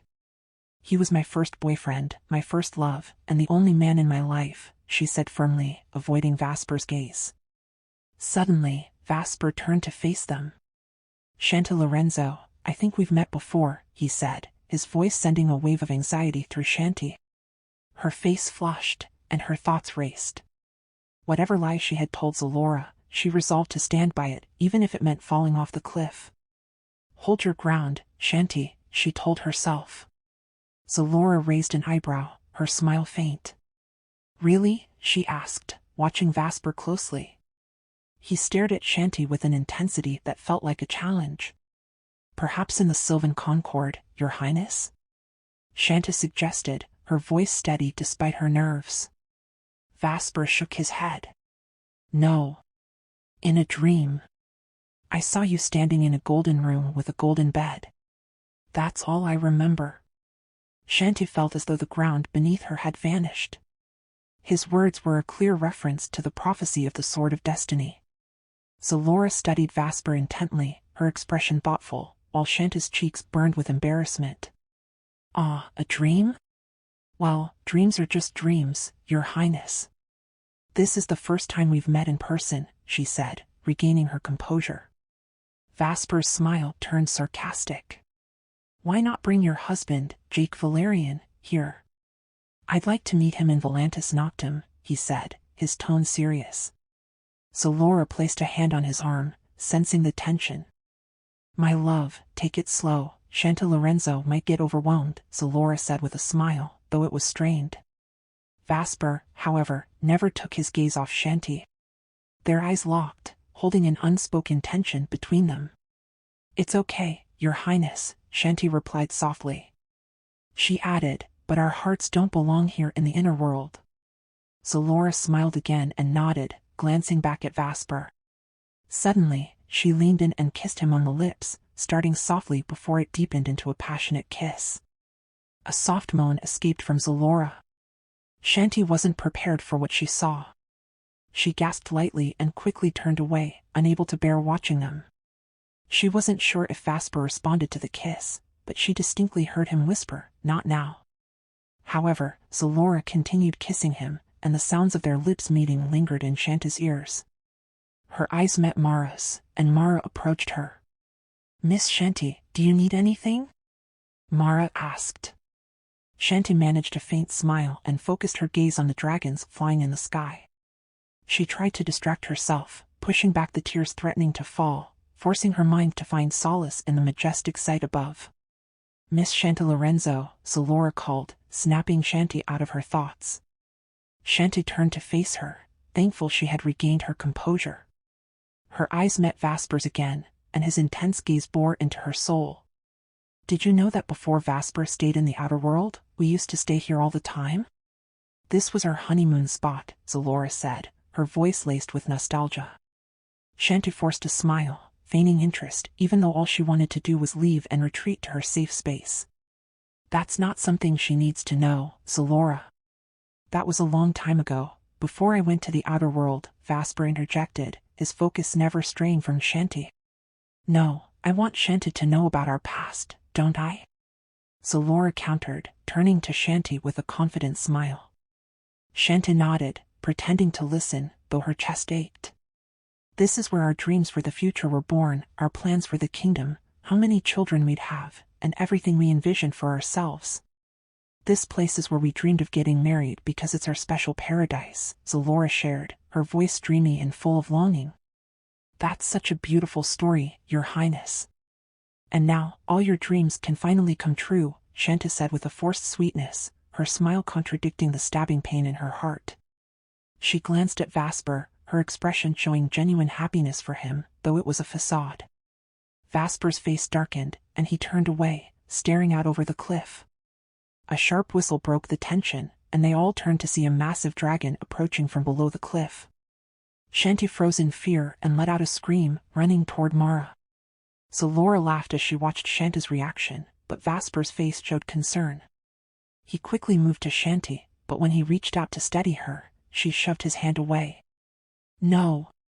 I can't stay here. Let's go home, Mara. Chanty exclaimed, trembling with fear. Mara silently nodded, ready to leave with her. The verdant envoy had already encircled them, watching the dragon and Chanty's frantic reaction, ready to protect her from the attack. Vasper, let her go. She's clearly terrified of the dragon, Zalora said, caressing the dragon's face lovingly. Dagon is such a gentle soul, isn't he? She added, pressing a kiss to the dragon's cheek. The dragon remained calm, standing majestically and powerful beside her. Chanty stood frozen, her gaze flitting between the dragon and Vasper. Your Highness, I'm sorry, but I must leave. I don't belong here. I belong to the outer world, Chanty said, her voice shaky. She turned and walked briskly toward the vehicle, her heart pounding. The envoys followed, guarding her. As she climbed into her seat, the tears she had held back began to fall. Fear of the dragon, the pain of witnessing Vasper and Zalora, and the overwhelming emotions she couldn't suppress all mingled into one.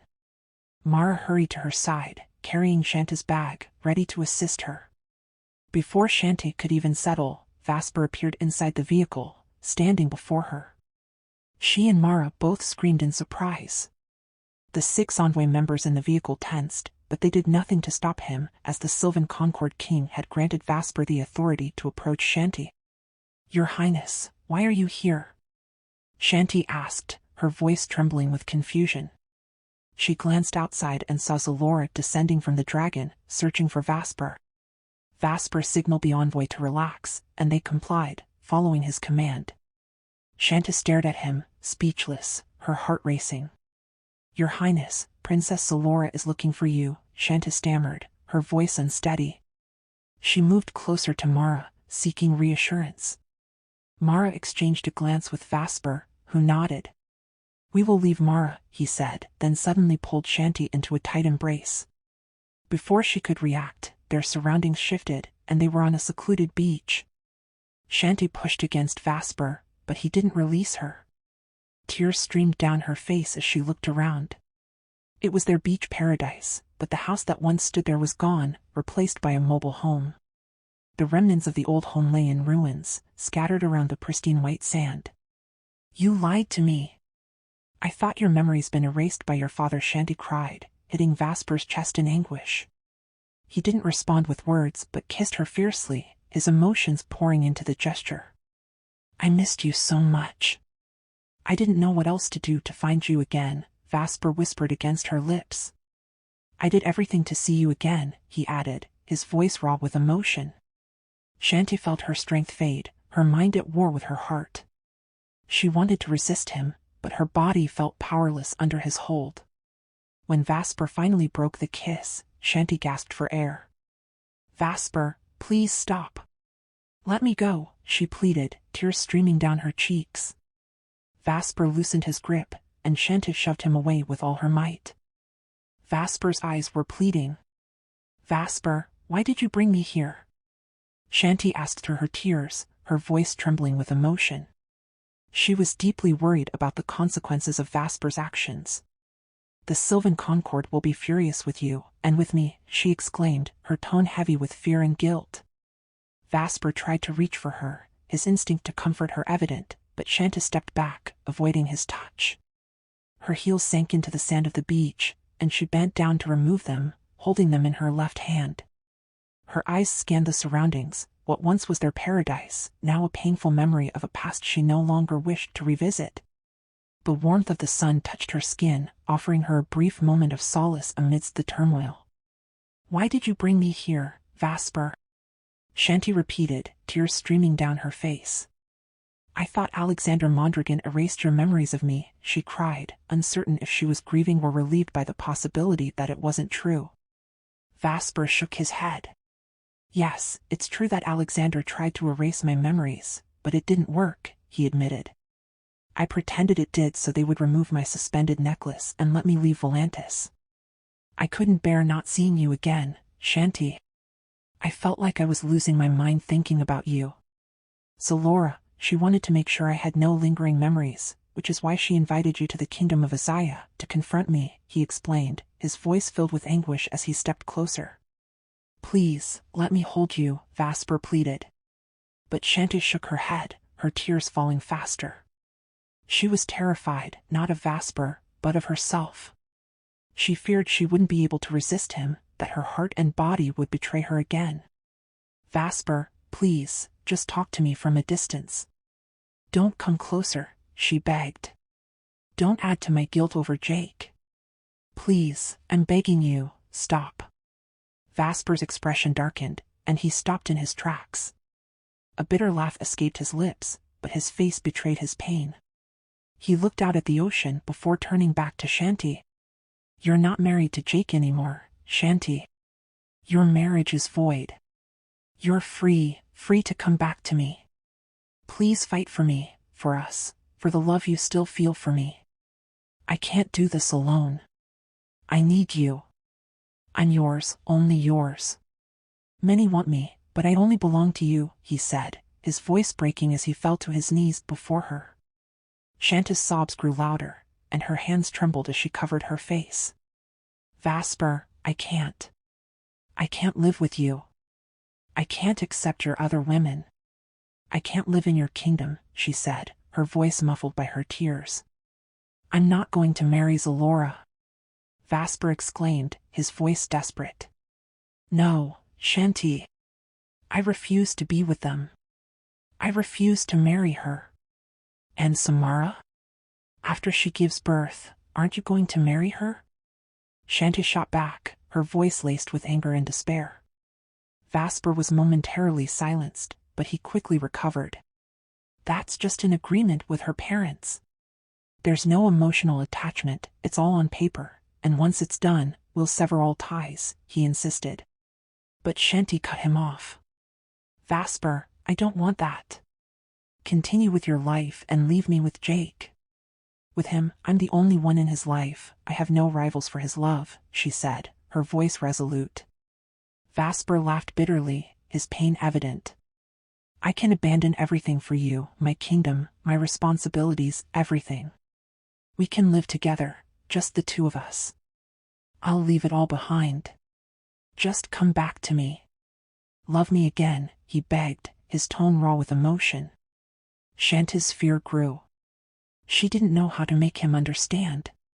Panicking, she suddenly turned and ran, clutching her high heels as tears blurred her vision. Vasper didn't hesitate. He teleported right in front of her, blocking her path.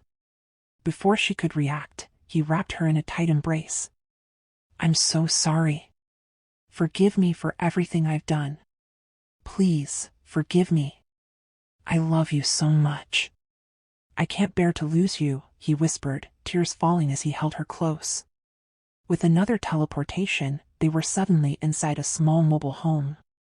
Chanty's eyes widened in panic as she looked around, realizing where they were. Vasper released her, walking over to turn on the air conditioning. Chanty stood stiffly by the edge of the bed, her heart racing.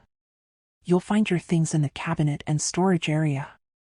The bathroom and toilet are over there, Vasper said, pointing to the bathroom. The mobile home was compact but functional, with a small kitchen, a sofa, and a queen-sized bed. Still clutching her high heels, Chanty remained frozen. Vasper gently took them from her hand and set them on the floor. Don't worry. Elander knows I brought you. I'll take you back to the Sylvan Concord after 24 hours, he assured her. Chanty was shocked. How, she managed to ask, her face filled with confusion. Don't ask how, Vasper replied firmly. I used all the influence and power I have to make this happen. I'm a prince, after all, he said with a faint, bitter smile. Chanty's mind raced. She hated the Sylvan Concord for treating her like a commodity, for auctioning her off to the highest bidder. Zalora paid 300 dragons to invite me, didn't she? And now I'm here with you? What will happen if they find out? What will happen to you if Zalora's father is angered? Chanty asked, her voice trembling. Vasper's gaze turned serious. He grabbed her hand, causing her to gasp. She instinctively pushed him away. He didn't move, his intense stare locked on her. Vasper, I want to go back to the mansion, Chanty began, but Vasper's face hardened, his anger visible at her request. Am I stupid? Why would I do that? Vasper asked.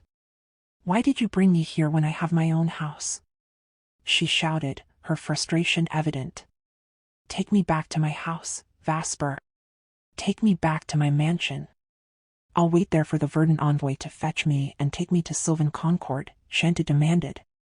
But before she could continue, Vasper abruptly pulled her closer and pushed her onto the bed. She fell onto the mattress, her body slightly trembling, and because of the high slit on her dress, the fabric shifted, revealing her lace underwear. She gasped, trying to rise quickly, but it was too late. Vasper was already on top of her, pinning her down with his weight. His body settled between her thighs, and their faces were mere inches apart. "I won't let you return to Jake's mansion. From now on, you'll come back only to me, no one else," Vasper declared, his lips brushing lightly against hers. It was a taunting gesture that sent shivers through Chanty. She struggled to push him away, but his strength was overwhelming, his presence overpowering. Despite her efforts, she knew she was helpless against him. Her heart raced with a mix of emotions, fear, confusion, and an undeniable pull she couldn't understand. Vasper's warmth enveloped her, and the chaos within her heart left her defenses crumbling. "Jake has no right over you anymore. I'm claiming you back," Vasper whispered, their eyes locking. "Do you have any idea how painful it was to see you both in bed back in Sylvan Concord?" "He's my husband, Vasper. And you and I. We have no relationship," Chanty retorted sharply. Vasper fell silent, his jaw tightening as his teeth clenched in frustration. His hand moved swiftly under her dress inside her lace underwear on into her sensitive flesh, catching her off guard, and Chanty gasped, unable to believe what was happening. His actions, deliberate and firm, left her speechless, her body betraying her as emotions and sensations she couldn't deny overwhelmed her. Then he moved his fingers, deliberately teasing her. Chanty's breathing quickened, her chest heaving as she tried to process the storm of emotions coursing through her. She felt conflicted, torn between resistance and the undeniable connection she had with Vasper. He gazed at her with an intensity that both unsettled and captivated her, his voice steady yet filled with longing. "You were mine from the start, we both know that," Vasper said, his tone soft yet resolute. "And you'll remain mine for as long as I'm alive, and this," referring to Chanty's sensitive skin, he's playing with his fingers, "this is mine alone." His voice barely a whisper. His words sent a ripple through her, stirring emotions she had tried to bury. He leaned closer, his lips brushing hers again, but this time it was different. There was a tenderness to his actions, an unspoken plea that reached deeper than words ever could. Chanty wanted to protest, to deny him, but her body wouldn't respond. Her heart pounded against her chest, betraying her inner turmoil. Vasper's closeness, his warmth, and the way he held her as though she was the center of his world, it all made her feel both vulnerable and wanted in ways she hadn't anticipated. "I missed you," he murmured, his voice heavy with emotion. "You can't imagine how much I've longed for this moment, to hold you, to be near you again." As his words sank in, Chanty felt her resolve weakening. The way he looked at her, as though she was his entire universe, made it hard to push him away. Her defenses faltered, and she felt herself surrendering, not just to him but to the undeniable truth of what they shared. Chanty's mind raced, her inner conflict mirrored by her rapid breathing. She felt the weight of Vasper's emotions pressing against her, undeniable and overwhelming. His hands, steady but tender, cupped her face as he whispered, "You're so beautiful. I love you so much." Her heart tightened at his words, but she fought to suppress the emotions rising within her.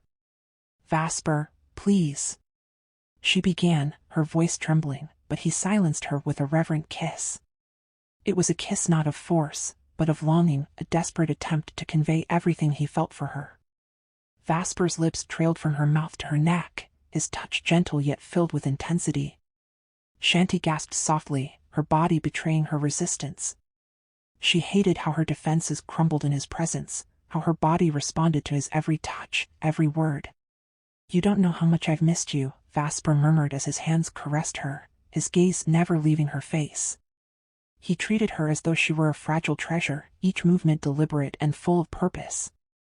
Chanty's hands clenched the fabric of the sheets, her body overwhelmed by sensations she couldn't deny. Despite herself, she felt her resolve faltering, her heart betraying her mind. "I hate how you do this to me," she whispered, her voice breaking with emotion. Vasper paused, his face close to hers, and smiled softly. "You don't hate me, Chanty," he said, his voice filled with certainty. "You hate that you can't fight what we have. You're mine, and you always will be." Tears brimmed in Chanty's eyes, her emotions spilling over as she finally allowed herself to let go. Her arms wrapped around him, and for the second time, she surrendered, not just to Vasper, but to the truth of their connection. Their shared breaths filled the room, their emotions palpable. For that moment, the world outside ceased to exist. It was just the two of them, locked in a whirlwind of passion and unspoken love. Minutes passed before either of them moved. Vasper held Chanty close, his arms wrapped securely around her as though he never wanted to let her go. He brushed a strand of hair from her face, his voice tender as he repeated, "I love you so much. I can't live without you." Chanty said nothing, but her tear-streaked face and the way she clung to him spoke volumes. The storm had passed, and though neither knew what lay ahead, they knew they had found something unbreakable in each other. Time seemed to blur as Vasper and Chanty remained entangled in one another's embrace. His touch, though fervent, carried a deep reverence, as if he feared breaking her by holding on too tightly. Yet, his longing for her was undeniable, radiating from every movement, every whisper of her name on his lips. "You don't understand, Chanty," Vasper murmured against her skin, his voice wrought with emotion. "I've lived every day yearning for this, for you. No matter where you went, no matter who you were with, my heart never stopped being yours." Chanty's breath hitched as his words struck her to the core. She felt the weight of his longing, the depth of his devotion, and it unraveled something within her. "Vasper," she began, her voice trembling, but he silenced her once again with a kiss that spoke of desperation, love, and unspoken promises. His lips moved from hers, trailing a path down her neck, lingering over her collarbone. Chanty's fingers instinctively tangled in his hair, her own barriers crumbling as her emotions consumed her. She hated how much power he had over her, yet in this moment, she couldn't bring herself to fight it. Vasper's hands, strong yet gentle, caressed her as though committing every inch of her to memory. "You're my everything," he whispered against her skin, his voice shaking slightly. "I won't lose you again, not now, not ever." Chanty could no longer hold back the tears that spilled from her eyes. His words, his actions, they were overwhelming, and she found herself lost in the intensity of his love. She clung to him as if he were her lifeline, her heart betraying her once steadfast resolve. The air around them grew heavy, their shared passion igniting like a fire that couldn't be contained. Vasper's lips found hers once more, and the kiss deepened, filled with the kind of longing that only came from weeks of separation and unspoken emotions. Their movements became a dance of raw emotion and unyielding love, as though the world outside ceased to exist. The hum of the air conditioning faded into the background, overtaken by the whispered names and soft gasps that filled the room.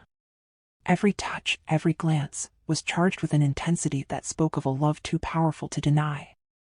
Vasper's voice broke through the haze, his forehead pressed against hers as he gazed into her tear-filled eyes. "You're mine, Chanty. You've always been mine," he said, his voice steady despite the storm raging within him. "I am yours," Chanty finally whispered, her voice breaking as she surrendered fully to the truth she had fought so hard to deny.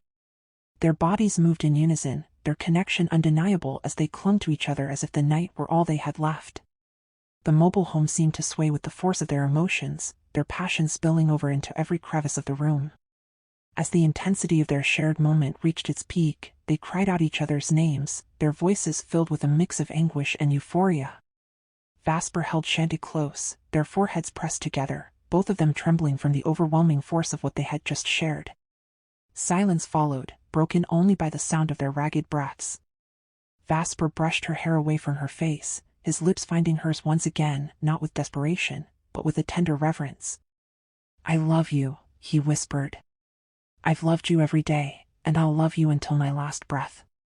Chanty met his gaze, her own emotions reflected in her eyes. She cupped his face in her hands, nodding silently as tears slid down her cheeks. In that moment, nothing else mattered, only the two of them, and the unbreakable bond they had rediscovered. As they lay entwined, the world outside faded, leaving them suspended in a love so powerful, it felt as though time itself had paused just for them. "I can't wait to open you up completely and claim you as mine," Vasper said while gently caressing Chanty's sensitive flesh filled with love. As Vasper repositioned himself, kneeling between Chanty's thighs, with her lower body slightly elevated by a pillow beneath her hips, he began to devour her with all the pent-up longing he held inside. His deep groans resonated as his tongue worked over her, his hands gripping Chanty's thighs and draping them over his shoulders. Vasper's lips trailed along both sides of her thighs before returning to her sensitive flesh, playing with an intensity driven by his love and desire. This caused Chanty's body to writhe, her moans growing deeper. Her breathing quickened as the heat of Vasper's tongue and breath touched her most sensitive parts. He played her expertly, coaxing loud moans from Chanty as her fingers clutched and pushed against his hair. Her legs trembled, overwhelmed by the pleasure coursing through her body. "I love you so much," Vasper whispered against her sensitive flesh, as though speaking directly to her soul. "I love you," he added. Repeatedly. Chanty's chest heaved with her escalating moans as Vasper watched her face intently, his tongue continuing its relentless work. Unable to resist, he reached for Chanty's breasts, kneading them as she cried out in pleasure. Chanty finally reached the peak of ecstasy, her sensitive flesh pulsing against Vasper's tongue, which stayed firmly in place, savoring the moment. His hands remained on her breasts, feeling her heavy breathing as she came down from the high. Vasper's joy was immeasurable as he lay beside Chanty, reveling in her presence, her warmth, her taste, her scent. Nothing in the world could compare to having her in his arms. To him, Chanty was life and happiness itself. He could lose everything, but not her. He would cross hell itself to have her by his side. Minutes, even hours, passed as they rested before Vasper began again, unable to get enough of her. He brought them to new peaks of pleasure, exploring different positions, his love and longing pouring out in every touch. His desire, built up over days, weeks, and months, culminated in this moment. Afterward, Chanty was left completely spent. Her body, from her neck to her legs, was covered in Vasper's kiss marks. Exhausted, she fell into a deep, dreamless sleep, drained of all her strength. Vasper, however, stayed awake, watching her as she lay tangled in his arms beneath the warm comforter. His fingers softly brushed her hair as she remained unaware, her lips slightly parted. Vasper smiled, gazing at her peaceful face. "Exhausted, aren't you?" he whispered against her lips before kissing her gently. Chanty didn't stir. He inhaled her breath, sweet and baby-like, and placed reverent kisses on her lips and forehead. "This is your payment for all the suffering you've put me through," he murmured. "But it's not enough. You'll need to repay me with a lifetime by my side. I won't let you go again." "I love you so much," Vasper said, hugging her tightly and kissing her forehead before carefully releasing her. He slid out of bed, watching her sleep. Chanty lay on her back, her beautiful body partially exposed. Smiling, Vasper changed into a shirt and trousers, planning to order food for them to enjoy within the next 24 hours before returning to Sylvan Concord, as agreed with King Elander.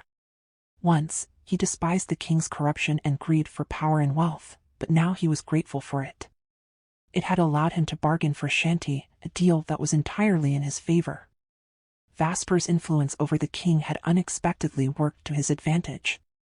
After changing, Vasper stood at the bedside, admiring Chanty's beauty as she slept. "You're the sight I want to wake up to every day," he whispered, leaning down to kiss her lips and then her breasts.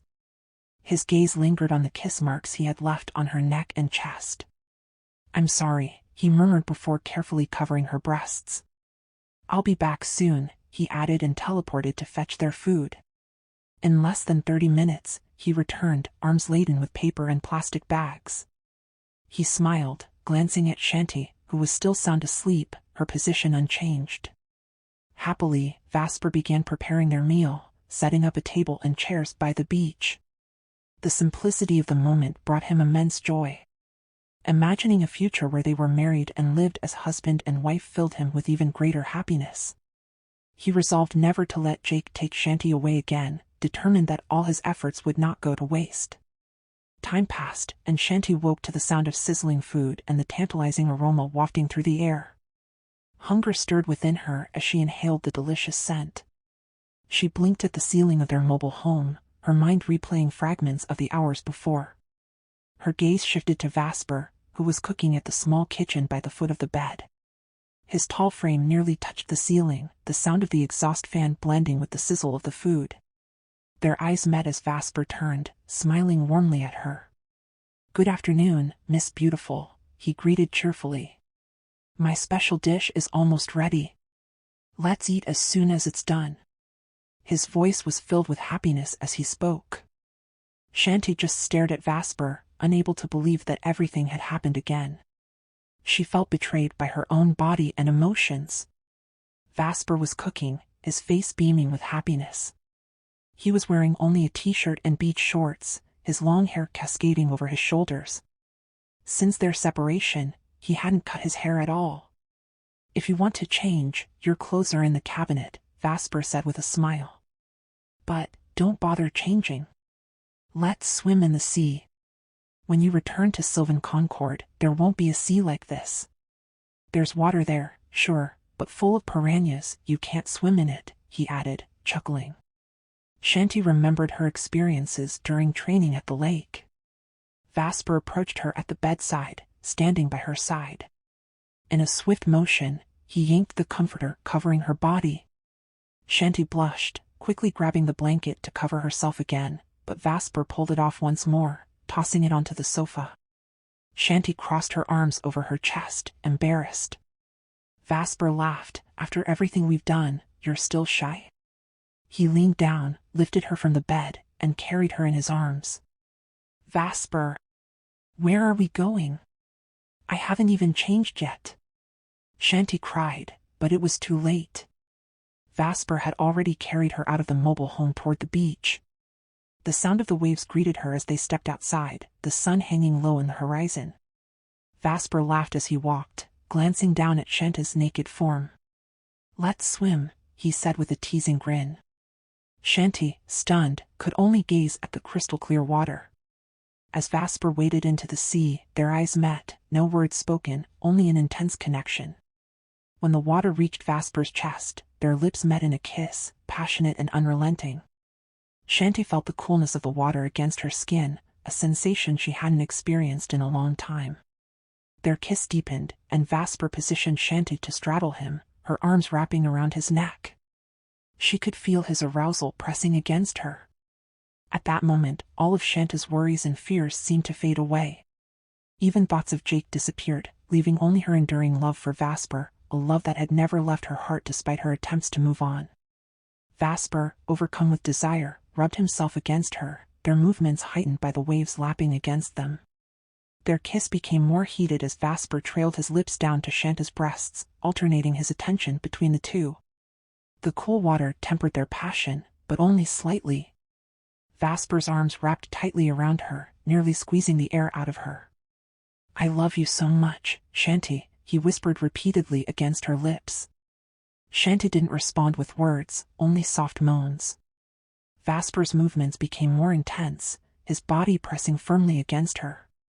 Suddenly, he slipped, and the tip of him accidentally entered her slightly. Chanty gasped, a brief sting of discomfort stopping her in her tracks. Vasper froze, his eyes wide with alarm, mirroring Chanty's shock. "Fuck!"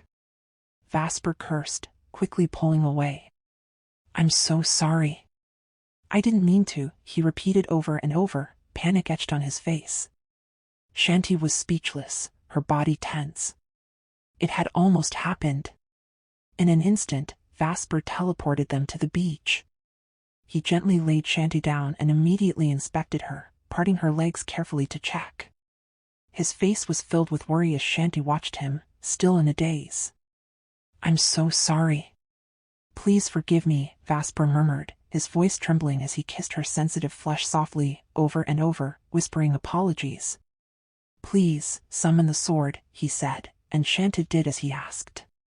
When the sword of destiny appeared, Vasper exhaled deeply, visibly relieved, as did Chanty. Then the sword gone disappeared from her hand. Vasper positioned himself above her, resting his forehead against hers. "God, we almost made a mistake," he said, his breath mingling with hers before kissing her again. "Can I taste you again before we wash up?" he asked, his voice low and filled with longing. Chanty didn't reply, her silence giving him permission. Vasper knelt before her, his gaze fixed on her exposed form. Chanty stared back at him, mesmerized by his beauty. His perfect physique and striking face were as captivating as ever. There were no restraints now, no barriers. She had abandoned all thoughts of the consequences as she gave in completely to him. "I love you so much, Chanty," Vasper whispered reverently. Then, he leaned forward, his mouth capturing her sensitive flesh with devotion and intensity. His movements were deliberate, his passion palpable. His hands caressed her breasts as Chanty clutched his hands, their fingers intertwining. Under the late afternoon sun on a paradisiacal island, their love ignited in an uncontainable blaze. Neither thought about the consequences of their actions, consumed entirely by their shared passion. Minutes later, their heated love carried them back into the mobile home's bathroom. As they rinsed off the seawater, their passion flared anew, and Chanty's moans echoed through the space, calling Vasper's name as their connection deepened further. Minutes passed, and though Vasper seemed reluctant to let Chanty change, they eventually managed to dress and prepare to eat. Vasper set up a table outside by the shore, and together they laid out the food. He brought out a bottle of wine to accompany the meal. The dishes included Chanty's favorite pasta and a steak that tasted just like the one she used to enjoy with Jake at a fancy restaurant. They sat at the table, eating together. When Chanty took her first bite of the steak, memories of Jake flooded her mind. She froze, her fork still in midair, and her eyes welled with tears. Vasper noticed immediately. "What's wrong? Does it not taste good?" he asked, his voice laced with concern, worried that he might have messed up the recipe. Chanty couldn't hold back her tears as they began streaming down her face. She stared at the steak, overwhelmed with emotion. Vasper panicked. "Why?" "Come here," he said, pulling Chanty onto his lap. He gently wiped her tears with his hands, his expression frantic. "I'm sorry. Is it not good? I'll cook something else. Or, wait, I can order from a restaurant and bring it right back," he said hurriedly, his arms wrapping around her protectively. "Vasper, what about Jake?" Chanty finally said, her voice trembling before she broke into sobs. "I don't want to hurt him. I can't bear the thought of causing him pain," she cried harder, her anguish spilling out in waves. Vasper froze, her words cutting into him like a blade. Pain registered on his face as her emotions hit him. Chanty suddenly stood and ran off, but Vasper teleported in front of her, catching her in a tight embrace. "Please, come back to me. Think about me for once," he pleaded, his voice breaking. "Love me again, the way you used to. Forget about Jake. There's no future for the two of you, no matter what. I can't let you go back to him. I've always fought for our love, Chanty. Always. This time, please, fight for me too." His voice shook as he gazed into her tear-streaked face. "I can't live without you. I'll leave everything behind if it means I can be with you," he added, his desperation raw and unrestrained. "What about Samara? You're a child with her? Zalora? Your kingdom?" Chanty demanded, her voice cracking. "Jake has no one else. There's only me. I'm the only one in his heart. No competition, no complications. Just me." Tears streamed down Vasper's face now, too. "When you love someone, don't you fight for them? Why won't you fight for me? Even just this once. I'm the one you love, aren't I? What happened earlier wouldn't have happened if you didn't love me. I know it's me, I'm the one in your heart, the one you want," he said through gritted teeth, his tears falling freely as he touched her chest over her heart. "But why do you choose reasons over the love you feel? I regret everything that happened with Samara. The wedding won't happen. I'll make arrangements to compensate her for breaking off the engagement. I've ensured a future for her and the child. They won't need me anymore. I've given them everything they'll ever need. As for Zalora, there's no relationship left between us. It ended long ago before I came to the outer world. She just refuses to accept it. She's been waiting, but there's nothing left for her." "There will be no wedding," Vasper explained, his voice resolute, though his tears didn't stop. "But I saw her kiss you," Chanty retorted, her voice trembling, her tears flowing again. "No. She kissed me when you turned your back, but I didn't respond." "I pulled away," Vasper defended himself, his voice growing desperate. "She forced it, but it meant nothing." "But you still let her kiss you," Chanty said, her tone sharp, her jealousy surfacing. Vasper fell silent, his jaw tightening. You don't find Zalora's beauty irresistible? Chanty asked pointedly. No, Vasper said firmly, looking her directly in the eyes. You're more beautiful than anyone else. Believe me. To me, you're the only woman who matters, the only one I see. His voice softened, pleading for her to believe him. Chanty fell silent, her tears slowing as Vasper's words sunk in. Please, Vasper said gently, taking her hand. Let's go back and finish our meal. Chanty still silent, her sobs subsiding as she wiped her face. As they walked back to the table, Vasper hesitated before asking, So, was the steak really bad? Chanty looked at him, meeting his eyes directly, her gaze full of conflicted emotions. Chanty stared at the steak, her voice trembling as she spoke. Your steak tastes just like the one Jake and I ate at the restaurant, she said, tears streaming down her face again. She covered her face with her hands and knelt on the sand, sobbing uncontrollably. Vasper's chest tightened with pain and jealousy at the mention of Jake. His voice rose. Am I not important to you? He demanded. Then, through gritted teeth, he added, I want to kill him right now, Chanty. Chanty's sobs grew louder. Don't hurt him, Vasper. He hasn't done anything wrong to you, she pleaded. Nothing wrong?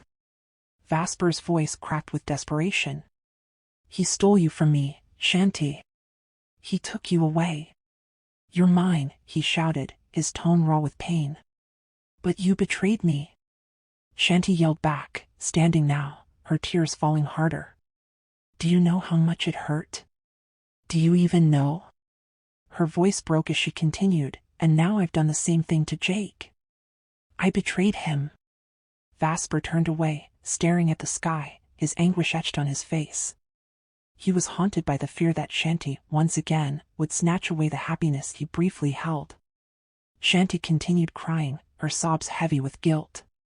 Vasper's voice softened but was tinged with sadness. You only pity him, Chanty. That's not love, he said, turning to face her. Please, let's start over. Forget Jake. Forget everything about the past. We can begin anew. Wherever you want to go, we'll go. If you don't want to stay in the inner world, we'll live anywhere on Earth. Just away from all the pain, away from everything that's happened. Let's start over, Vasper said, his desperation palpable. He grasped both of her hands, looking deeply into her tear-filled eyes. Just love me again, like before. Let me be the only one in your heart. Chanty's gaze locked with his, but in her mind, faces of all the women who had competed for Vasper's attention flashed. Tears trickled down her cheeks. In a near whisper, she said, Vasper, if Jake comes for me, I'll go with him. Vasper froze, his face going pale. Their eyes met in silence, the weight of her words pressing down on him. He tried to suppress the pain, but it was evident in his trembling voice and the way his body shook. I knew it, Vasper said, his tone heavy with resignation. I knew you'd take away my happiness again, Chanty. This is the third time you've done this to me. His voice cracked, and tears streamed down his face as he gripped her hand tightly. He kissed it for a long moment, his tears soaking her skin. Chanty's heart broke further, seeing him like this. She thought of Jake, his kindness and goodness, and how she had wronged him despite her love for Vasper. Her love for Vasper was overwhelming, but the guilt for Jake was just as strong. Why can't I forget you? Vasper said, his voice trembling. Why can't I give my heart to another woman? It's always been you. Since the moment we met, it's only been you. I crave no one else but you, Chanty. Only your lips, only your body. If it weren't for the magic wine, nothing would have happened between me and Samara. It was no different than when you consumed the flower of passion.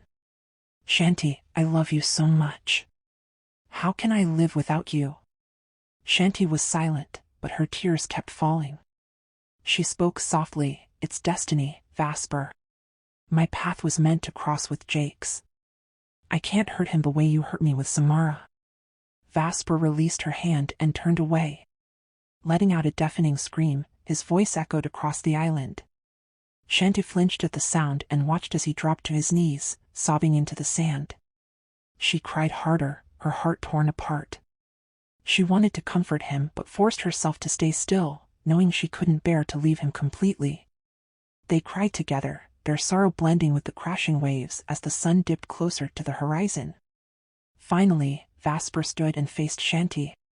His expression was resolute, his voice steady but filled with pain. "Fine," he said. "I'll give you what you want. I'll take you back to your mansion. From this moment on, I'll teach myself to forget you, so you can be happy." Chanty's breath hitched at his words. They pierced her heart, leaving her gasping for air. "Forgive me if I made your life miserable," Vasper added softly. "I'll force myself to move on. I hope I can. I'll give you what you want, even if it means I'll never see you again." He reached out his hand. "I'll take you to him." Chanty hesitated, feeling lifeless as she placed her hand in his. The chaos inside her was overwhelming, but she knew this was for the best. "Find another woman who can make you happy, Vasper." "Not me," she whispered. Vasper nodded, his expression devoid of hope. "Of course. Don't worry, I will," he replied, his voice empty. His words felt like a dagger to Chanty's chest. She looked away, avoiding his gaze. "Won't you finish eating with me?" "Just this once, the last time I'll ever see you," Vasper said, his voice full of longing. Chanty looked at him, her heart breaking. "No, Vasper. I'll eat at home with Jake," she said, her tone firm but wavering. Vasper lowered his head, his disappointment evident. Without another word, he teleported them back to Chanty and Jake's mansion. Standing by the swimming pool, Chanty stared at her home, tears threatening to spill again. Suddenly, Vasper disappeared without a goodbye. Chanty froze, feeling as if she were in a dream. Before she could process what had happened, the mansion doors opened, and Jake stepped out. His face lit up with shock and pure joy. Jake felt her presence. "My love," Jake exclaimed, teleporting in front of her and scooping her into his arms. "Oh my God, how are you here?" "How?" he said, laughing in delight. Chanty wrapped her arms around his neck, tears streaming down her face. "Why are you crying?" Jake asked, concern replacing his joy. "I'm sorry, Jake," Chanty sobbed. "I just missed you so much." "I'm sorry." Jake laughed softly and kissed her forehead. "No need to apologize. Is it a crime that you wanted to see me? How did you get here?" Chanty hesitated, then lied. "The verdant envoy," she said. Jake's brows furrowed. "Really? They gave you time off?" "The Twilight Reckoning is in 3 days," he said. "Yes," Chanty replied. "But I'm only here for less than 24 hours. They'll take me back soon." Jake didn't waste another moment. He carried her into the mansion, kissing her lips fervently as they entered. Chanty held on to him, her mind a storm of guilt and longing. Unseen in the distance, Vasper stood cloaked by an invisible shield, watching and listening. Tears streamed down his face as he bore witness to their reunion. Without a sound, he teleported back to the island. There, he drowned his sorrow in alcohol, collapsing by the shore, Chanty's name spilling from his lips as he drifted into unconsciousness.